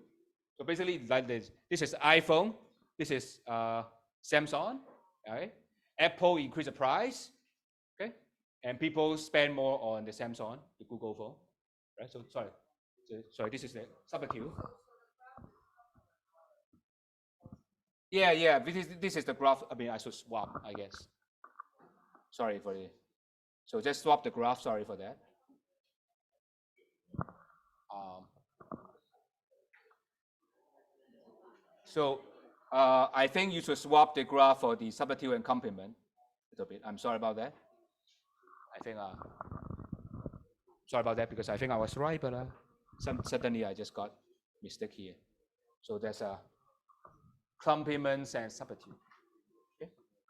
And we define complement will be the case where if good one price goes up, okay, and good two also demand less, okay, and that would be the complement there, and that would be the definition. So that means that you really don't know if other price goes up and go down, and it depends on how they're related, how people related.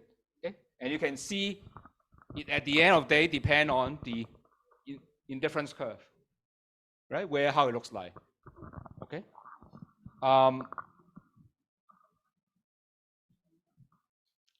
And the next thing I want to talk about is the normal good. Okay. Normal good is the thing that if you have more money, you spend more, right? Very simple. And right, how the income changes, right? And the inferior good is slightly different, right? If you have more money, then you spend less. It's called inferior good, right? Say inferior good is maybe like economy class, right? If you got more money, then you take the business class, then you don't have economy class, right? So that can be reduced. And why we need to talk about this thing, okay, is related to one important concept that we can't go too deep, but it's called the Slutsky's decomposition. Okay, and this is where often economists and where often we talk about how different effects looks like when we see thing changes. Okay, so look at this example. Okay, this is the diagram here. Originally, we're here. So this is original graph. Okay? Originally, we're here. So this is the thing that at the beginning. Okay? And beginning, this is consumption here. Okay? And now we have price goes down. Okay? And this is our second, right? There's the two comparison, right? And in this case, clearly show that price goes down, you demand more, right? But you have to usually decompose it in two parts. One is called the substitution effect. That is the thing that just changing draw a parallel curve, parallel to 2 here. And you shift along the indifference curve here, draw a parallel curve here. Okay? And this is always positive, right? Means why? Because you are drawing a parallel curve. Indifference curve means that you're getting a good one less expensive. Okay? That's always positive. Okay? Because you just flip along the indifference curve here. Okay? And this is all positive. The problem of this is income effect, right? The income effect can be positive, negative, right? If normal good, it goes up. If this is a inferior good, it goes down. Okay? And the question is, how big is this this can be negative, positive, depend normal or inferior good, right? And this, how a total, it can be decomposed in two parts, right? So why we have to care about this is because of this tells us the slope of the demand curve, right? If that is the normal good, right, this will be positive. They work together, right? And if income effect is negative or very small, right, that can go the other way around. Okay, so that actually tells us how a firm design their price, right? Because the firm, if they are able to make the price, right, they have look at why they lower the price, right? If this is inferior good, right, or normal good, right? If normal good, then you want to make the price low enough, right? That's why you see a lot of bargain houses, right? Now people go to Shenzhen to the Sam's Club, right? Because those things are more like inferior good, and people get poorer, right? And you would consume more of those, right? And that explains how the demand curve movement, right? Or you can imagine that why things getting so expensive when the economy is doing very well, because income effect, right? And you can always look at the look at the housing market, right? The housing market, luxury house, tend to rise so fast compared to ordinary house, right? Because the income effect is there, right? Because when thing changes, income change a lot, right? And this decomposition tells you that how firm change the price, right? And how the quantity are related by two complicated things. One is how the price change, how people substitute over one or the others, right? And the other is how people have more income or less income, how they change their behavior. Okay, and very often you look at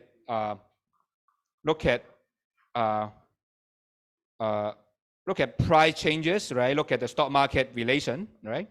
You can imagine that, right? This is maybe equity and bond, right? And you look at how if the stock market crash, right, from 1 to 2, right?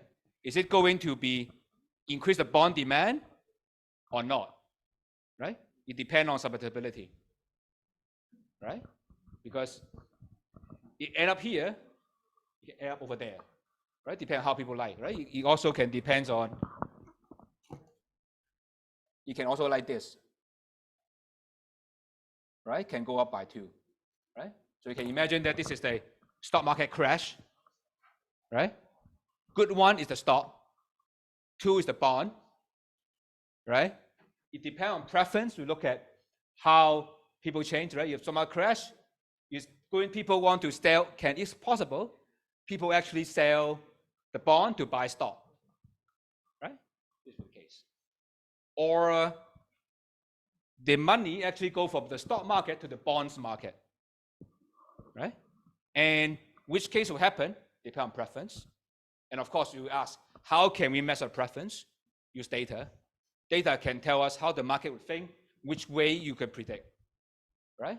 So that's the reason why we need to understand the preference or how we derive the demand, right? Because by understanding how to demand, you can predict if stock market crash, people will go to the bond or actually go to the stock, or how people run away from one end to the other, right? So that is the reason why we have that. Is that clear? Okay. So I guess we can talk about this, okay? So let's ask ourselves, okay? That'd be a good thing to think. Let's apply what we learned to finance, right? Because this is what we care, okay? So we have a demand curve for investment. Suppose we can construct that. We ask the investor how much he want to invest in certain investment, okay? What factor would change the demand curve? right? Demand curve is like this, right? Demand curve like this. Imagine this, like the case. This is demand curve, right? This is maybe invest in stock A. Okay, of course, the higher the price you want more, lower the price you want less. So the question would be, under what condition this will shift to the right, to the left? Okay, think about that for our break.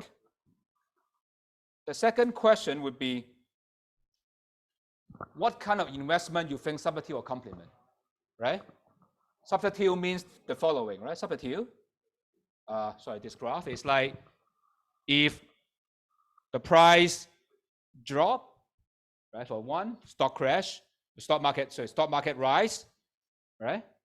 Is it going to help for the bond market or below, right? You can tell, you can ask whether it's substitute or complement. The last question is, what kind of investment is normal good? What kind of investment is inferior good, right? Can you imagine when your client is rich, what kind of thing they will buy, right? What kind of investment you buy is poor, right? And under the stock market crash or economy is booming, what investment you should recommend or what kind of demand you can move, right? Basically coming from all the demand curve, all the preference, right? You have to understand the preference, how they looks like, and you can predict, right? And of course, there are people build a model to do those things, right? But we understand the logic behind the model, right? Because we don't do the modeling anyway, but you understand these things can be estimated. You can put utility there, you can derive, fit in the model and estimate how to predict the future, right? I think this is what we care, right? But of course, we don't do those, but give you the foundation how you may do those. I think this we cover in other elective class, but just give you the idea how you can do those. Right? I think many of you do the investment class in the first semester, right? I mean, this gives you a foundation for those. Okay, so let's have a break of 15 minutes, and then we'll come back.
Thank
you.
怪怪地咧，因為咧我頭先即係都有同討論呢個係 complement 嘅頭喎，係 complement 就係話譬如 CD 機貴，CD 都少咗啦，即係價錢。咁即係 complement 嘅意思就係話咧，你一齊用啊嘛，係一齊用。咁啊即係話如果 iPhone 平咗，咁 iPod 咪買多啲咯。係。如果 iPad 貴 ，iPhone 貴咗，你就 iPad 我買少啲咯。如果 iPad 貴咗 ，iPhone 就買少啲。係。咁所以其實個點係咪應該係向譬如話你 iPhone 貴咗啦 ，iPhone 貴咗啦，係，iPad 就買少啲。但係呢一點唔係應該再向左邊調係 instead？唔係你睇 X 即係淨係 P1 減少咗，X2 就減少。但係呢個唔係 imply 緊。我唔係就係咁，就係揾兩個唔同一個 price 同我哋買一個相反，睇個分分別。明白。咁 complement 即係呢一點雖然因為我就咁睇就好似粒點去咗右邊少少。唔係就係講低高就。P1 跌咗，咁就 X2 就 quantity 都跌埋。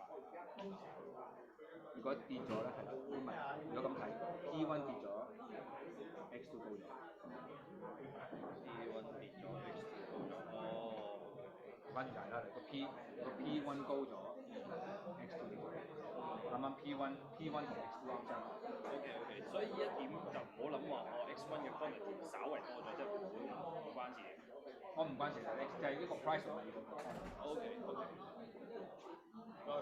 OK。So maybe we can resume.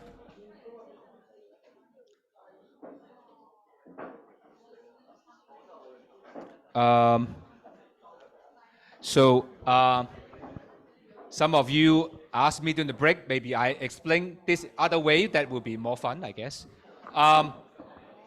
So look at this question, look at this diagram again. So now the question would be like the following, right? So the Hang Seng Index from 30,000 to 16,000, right? There's a lot of price drop, right? The price of the stock is much cheaper, right? So the question you want to ask would be, is the money keep going in to the stock market because it's cheaper? Or it may go to, say, bond market or other stock market in the world? Right, so this question, right? It's just like it's cheaper. So the price, is it the money go in or go out? Right? So how can we know actually the market, how can we say, right? There are two ideas, right? One is, okay, because of the Hong Kong stock is cheaper, people come to buy, right? Or it can be the case where actually people, okay, don't want to buy the stock, right? They go to the bond, right? So it's possible instead of this, right? It can be somewhere here, right? Can be somewhere here, less, not actually as dramatic or even go back, like maybe here, it can be actually less, right? And the question is where it go, maybe here or there, how you can say, right? Is it going to be a lot of money comes in, right? By standard, right? It's cheaper, people would come in, right? That is for obvious reason. The question is it a lot, right? Depends on income effect, right? It's obviously subsidies are always positive, right? Because cheaper, right? You buy more, right? But the question is how actually what you observe affect also by the income effect, right? Is it worth it to buy now, right? Because if your money, maybe you want to invest in US stock or the bond market, right? In that case, actually you go down a little bit, right? So to estimate how the money in or out after the price drop, you can decompose it into two parts, right? It's looking at whether the Hong Kong stock is still a normal good or inferior good to average investor, right? If average investor think that Hong Kong stock is inferior good, then it will go back like this way, right? If people think Hong Kong stock is normal good, it's going this way, right? So if inferior good, then actually you will expect that not much money comes in, right? Which might actually happen right now, right? Because the turnover now is like pretty terrible. And then some of you actually ask, okay, what's the use of this in the real world? In the real world, actually, some people actually estimate this utility function, right? The indifference curve can be estimated, right? You can look at historical data. You make some assumption of the utility function, right? Then you can come up with indifference curve, right? Indifference curve, you can predict the future, right? And that is actually a lot of quantitative trading or hedge fund they do, right? Assume some utility, right? And come up with demand function, right? Then you can try to see how people trade, right? Compare different stuff. But that would be the foundation. And I want to iterate that we are not a econ class. It's econ for finance practice. So I'm not expecting you to reproduce all this kind of graph or what. Right? Of course, it's good to know. But I guess I will ask some of the concept, right? But not asking very complicated concept, right? But at least you know, right? At the optimum, right? People should be looking at how they trade off internal market substitution and the price ratio. This is something I need to know. The key concept, right? And utility and preference, how you define, right? But I will not care about asking you, okay, what's the definition of a monotone, or maybe it's asking what's monotone, what's continuous, but I mean, I'm not asking the details. Okay? The basic thing probably you would know, but and I think these are more important questions. How you apply them? Okay? Ask yourself, right? What would change, right? And that would be the things would care, all right? Say for example, right? If the U.S. stock market go badly, what do you think about the demand curve? Say, anyone want to say? Because I think it's more interesting to ask you some question. Because to slow down a bit, because I don't want to rush through. So just ask a question. Now we suppose this, okay? Stock price of U.S. goes down, okay? So what do you think about stock price of Hong Kong? Up or down? Who thinks up? One up. Who thinks it's down? Okay, why down?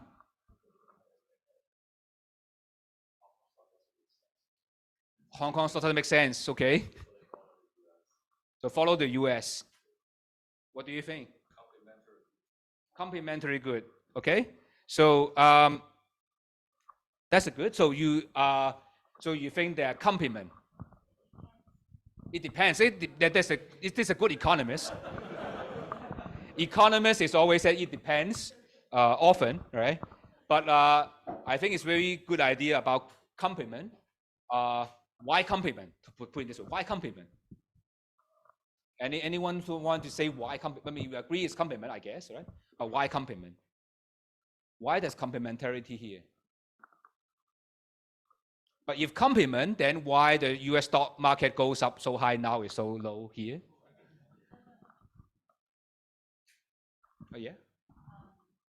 The reason why it's complement is like the supply chain, much of it is China's output, so that American can be the end result, so that the product can be produced in that way. So there is the complementary effect between China and America, but when the chain is severed by the geopolitical matters, so it basically like separated right now. That's why America can go high while China can go down. Okay.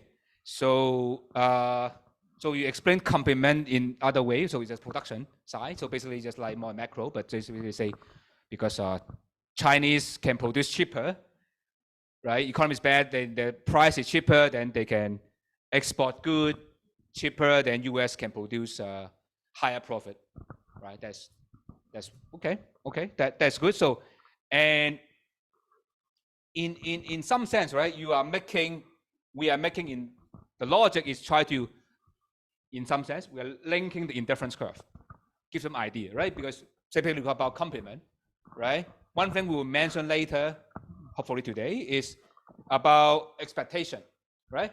This is something different from the normal good market, come from the financial market is expectation matter, right? Is because U.S. stock market actually proxying the global econ future, right? The econ is good, then we are thinking also Hong Kong, China is also good, right? It's like US good, Hong Kong good, China good, right? US bad, everyone is bad. And they are complement, right? Then you can explain this kind of model. If you this is a Hong Kong stock market and stock market, you can explain this diagram as well, right? And that's a complement. And you would try to think what is substitutes, right, as well, right? And sometimes we often probably you would think what are substitute of the stocks, right? We often when the stock market crash, what people would buy bonds, right? So that's why you would see substitute. But what other than bond do you think other than bonds that people would buy? Gold, right?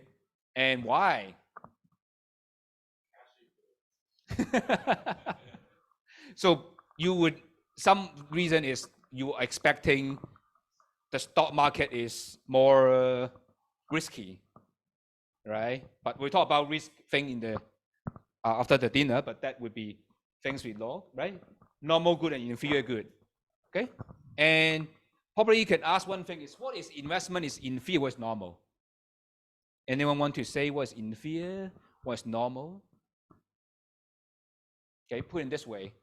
Ask ourselves, is Bitcoin normal good or inferior? Inferior. What? Why?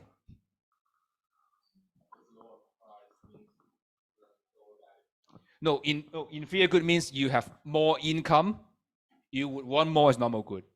Inferior good means you have less income. You will want less. So suppose you have more income, you will increase your holding on Bitcoin or not? Yes. If yes, then it's normal. Normal good. Okay? And ask yourself other alternative investment. Antique. Are you going to be inferior or normal good? Normal, right? And now what's the question? What is the inferior investment? Can you give example of inferior investment? Saving account? But you say cash is king, right? But I mean, besides cash, what do you think inferior?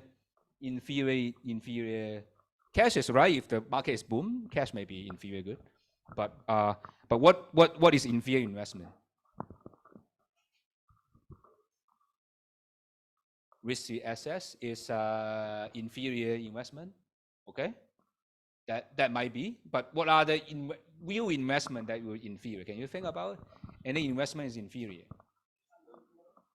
Instant noodle, yes. Instant noodle can be inferior investment, and maybe I don't know. Is it the something like stamps? Right, you collect stamps when you're poor, but when you're rich, you collect Rolex, you collect other stuff, right? So that would be, but sometimes, of course, there's some stamp is very expensive, but when you, that would be the thing, right? So why we care about this, right? Because by modeling this, then you know how price changes, how income changes, how the market changes, and you can do prediction. And of course, so far I just mentioned about direction, right? But in the viewer, as I said, you would just, we have a model, you can estimate those, and again, you can do the investment, right? Of course, you can do quantitative investment, or you can do a qualitative one. You do investment strategy, right? You can do prediction, right? Suppose you imagine that, okay? Imagine the following. Now the China-US crisis, suppose go badly, okay? US try to do more bad thing, okay? So what will happen? What kind of investment we should do? So say US try to do further action on say making now I mean there's a law, but there will be a law. US government will try to say anything from Hong Kong we'll try to make sure that it's not related to the Xinjiang or other things, right? There's a new law going on. So what do you think about this law affecting? What kind of investment impact on that?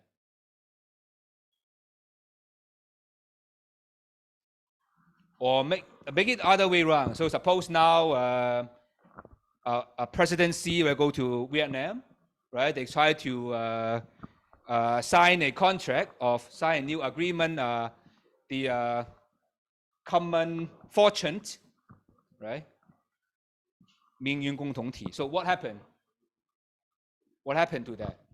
What do you think is how it changed the demand stock for demand for Vietnam? Or about China?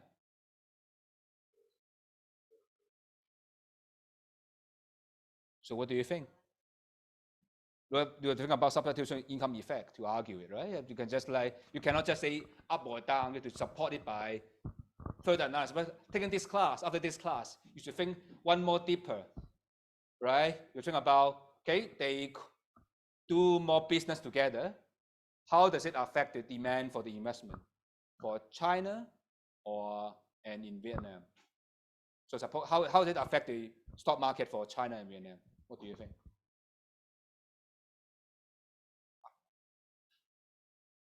And the answer is correct, but just you have to give the reason why this is the case, right? So think this way. So first question, Vietnam stock market, is it going to go up or go down?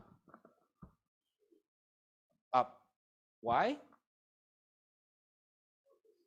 From where? Yeah, so the business come from both countries, can be from somewhere, right? Why more business? From where? From China. So from China, some business from China to Vietnam. Okay, so stock market is good for Vietnam. So what about China? The stock market go up or down? Down. Why? Okay, so just China, but isn't it okay? That's a, but you have to think about it depends, right? That's what you said, right? So the money, depend on where the money come from. The money if come from Chinese firm, right? Then the money, they earn more money from Vietnam, then they can boost up the stock market. So it depends, right? So, but it depends on its relative how the profit goes to whom, right? If the profit go to more to local, then the China stock market goes down. It really depends. right? So that same idea here, right? It really depends on what eventual things happen. And substitute and complement, it all depend on how you view the world. Of course, that depends on data, right? But I hope that through this exercise, you can tell how thing changes, right? So I hope that will be clear. So another question that probably would be a good thought is, now we have integration of the Greater Bay Area, right? And that more closer connection to Shenzhen and Hong Kong. So what do you think about the housing price of Shenzhen and Hong Kong? So there are four possibilities, right? Either both increase or both decrease, one increase, one decrease, one decrease, one increase. So four possibilities. What do you think? Which is most likely? Both increase? Why? I mean, you cannot just say like the TV anchor, say both increase. Okay, trust me, brother. No, right? You have to explain why. If we give to you learned it from this class, right? So you have to explain why. So why? Why? Any reason why both increase?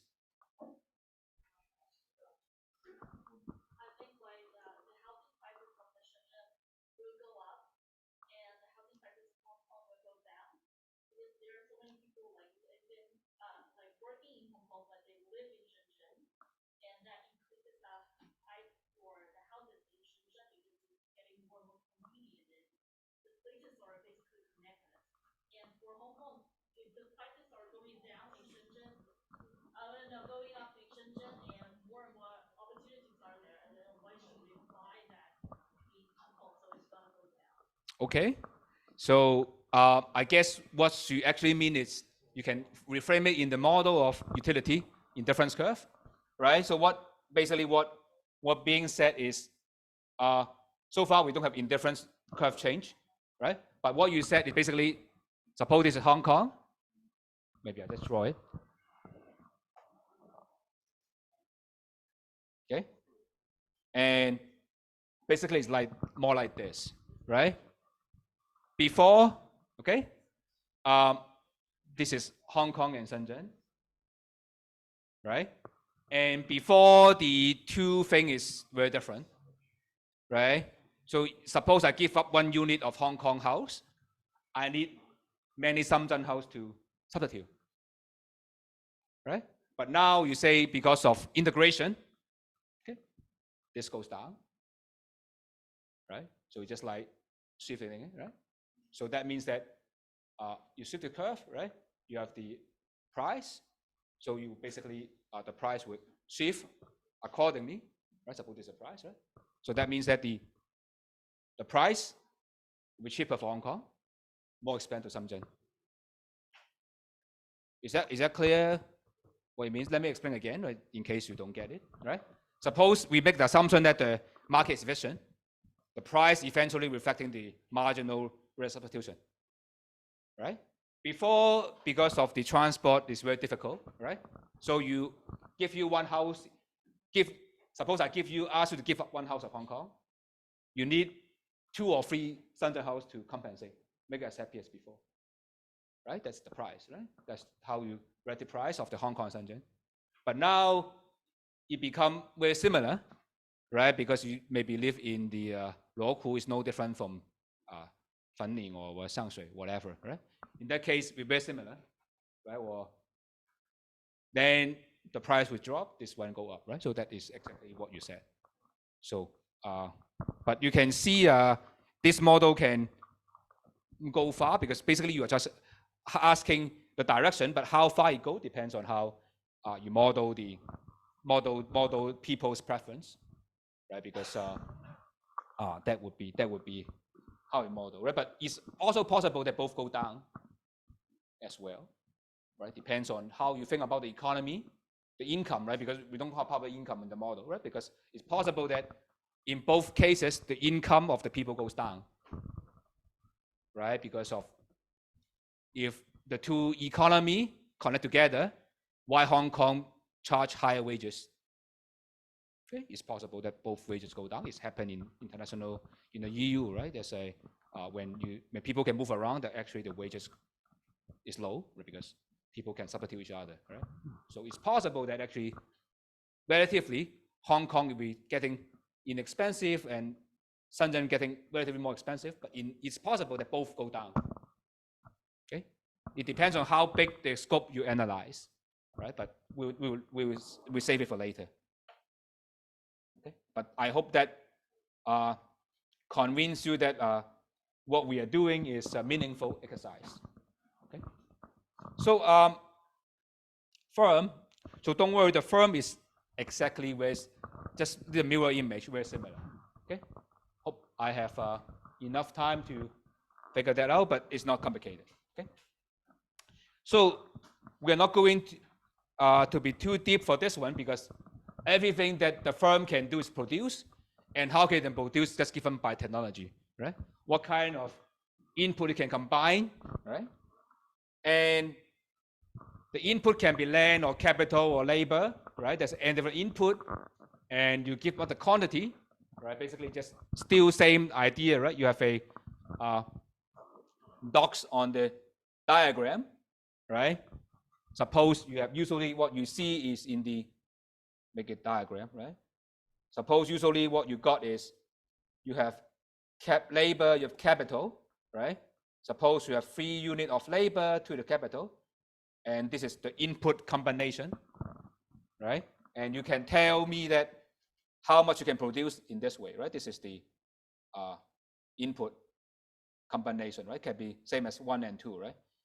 X1 or X2, right? Same thing. Okay. And the output is Y. Okay. We just focus on single output. And same as utility function. Now we don't have preference because it's very simple. We can have production function directly. We don't have to go very deep because we just say, given what we can produce is based on labor and capital, that's output produced. So that's why firm is much easier because we put a black box. We just say the firm is just like, you give me capital, you give labor, boom, it's output. Okay? So we don't go too deep. And the problem probably some of you ask, we can go more deeper. That is what not covered in this class. This is organizational economics or corporate finance. They go into deeper inside the firm. Okay, that is not our purpose. We just like, given this is input, this is output. Okay, and not going to talk about this. Okay, so assumption we need is no input, no output. Okay, you cannot create from nothing.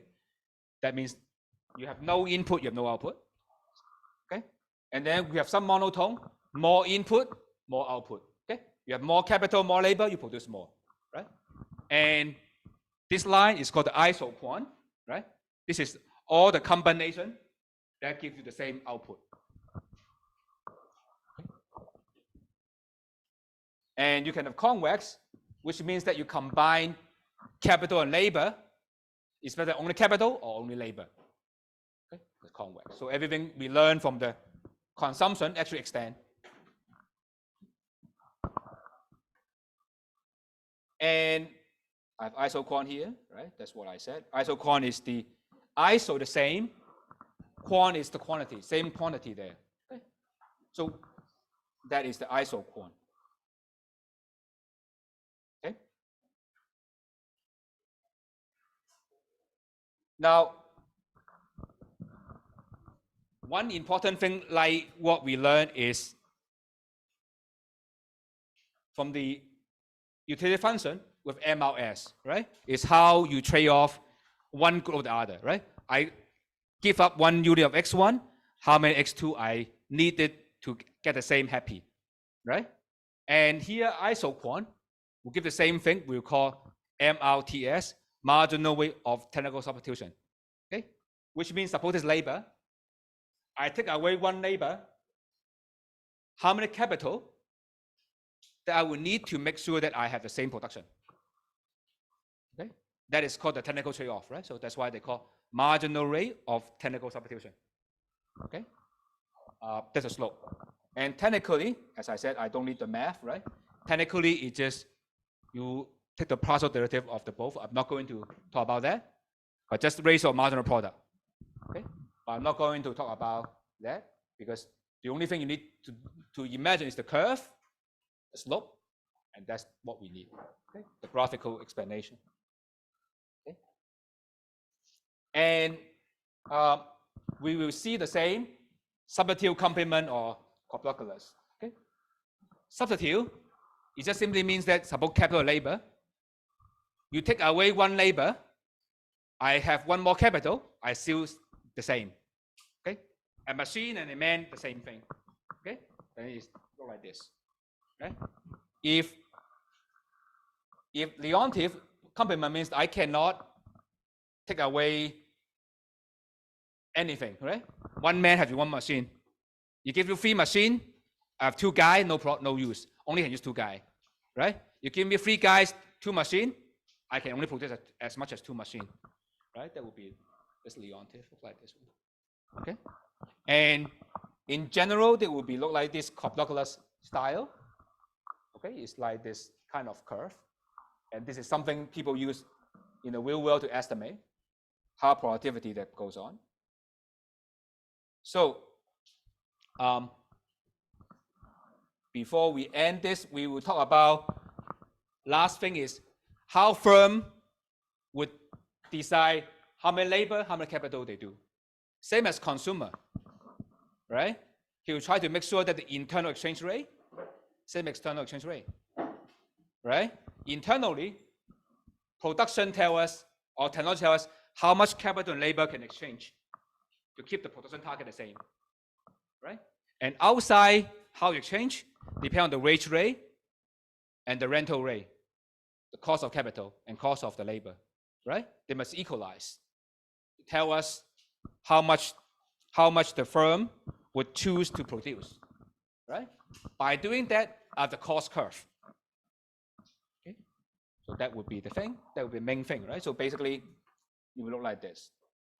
Okay, the problem would be the firm, okay, would try to minimize the cost. This is labor capital. This would be labor, wages, capital rental rate, cost of capital, cost of labor, right? Such that production is achieving a target. Okay, so what does that mean here? That is slightly different from almost same thing. Okay, let me draw a diagram before we have a dinner, right? So what's different here? Look at consumer X1, X2, right? The constraint he has is this one, right? Is income over P1, income over P2, right? What consumer is doing is, okay, this is what I do. I look at all the indifference curve I have. It's just like I draw this indifference curve. I have all the indifference curve here, many indifference curve. Turn out, oh, okay, this is the best one. This is my bundle. This is how they solve the problem, right? The function he faces is this one. And at this point that he don't want to do anything else. Okay? We have a constraint like this. I keep moving this indifference curve. And for the firm, it's just like this. Same input 1, you can say labor, right? X2 is capital. Okay? And we have some isoquant. Isoquant tell us, remember this technology, tell us that this combination of labor and capital give us the same production level, right? It's convex as we assume. And we have many kind of production level, right? Depends on how much we employ, right? And the question is, you keep moving this one, right? And remember, we have given our production target. So this is the thing we want to produce. This is fixed, okay? The cost curve is derived from give me the production target, okay? I want to produce like 10 units of good, okay? And you tell me how you combine your labor and capital to give me this line. This is fixed, okay? And what you're going to do is you draw different factor price line. Okay, you give me many line. What this line is this is the line, right?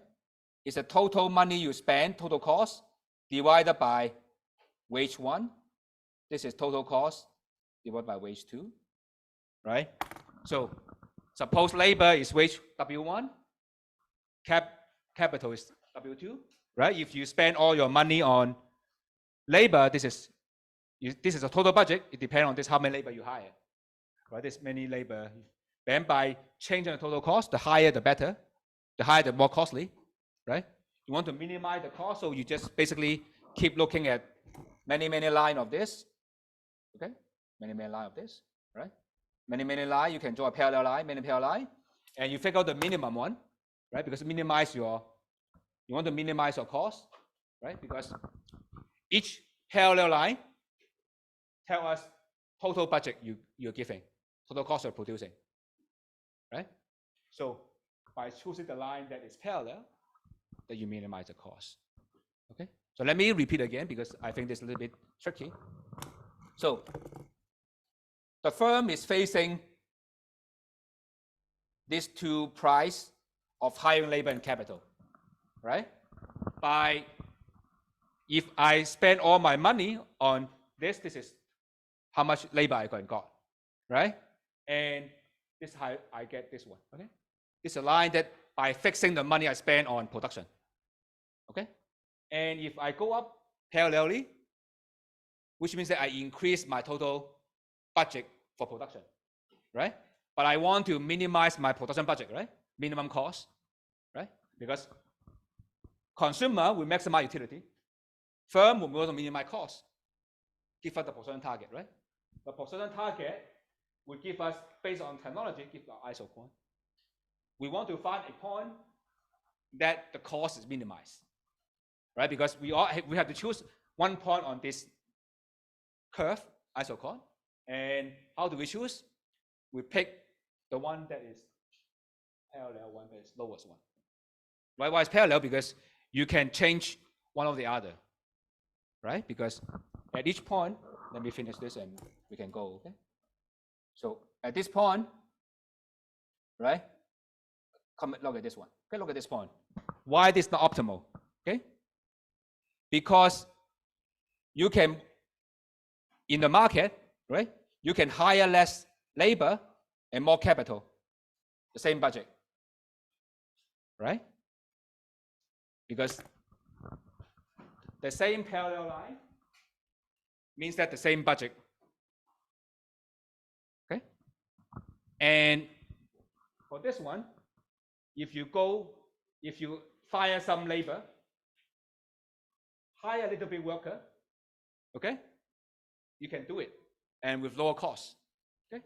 So you will be keeping doing until you get this one, okay? Or other way around, look at here, okay? Okay, you can come to here, okay? And at here, at the upper point, okay, you can actually reduce some capital, okay, and hire more labor, right? And actually, it's more profitable, the same concept. So at the end of the day, you can see there's the idea of marginality, thinking in margin, okay? In the cost minimization problem, or the firm how to decide, is combine labor and capital, such that if you fire a guy and use the capital, okay, will be same as the cost of switching the price. Okay, the wage and capital. Okay, and why this is something that related, right? This actually explains a lot in the real world that we see things happen in China or things happen in the US, right? In China, what happened is labor cost is low, right? So that's why you would do something labor intensive, right? Because labor is cheaper. You will choose the production that is labor intensive, right? And the US is capital intensive, so that's why they do a lot of capital, right? So you can see, of course, what I mean is the ISO quants are a little bit different, right? It depends on even the same technology, right? Then you look at how this flip, right? And then you will see how the firm choose their production level. Okay, and later you will see how we derive the supply curve. Okay, but it's very simple. But we'll talk about it after the dinner.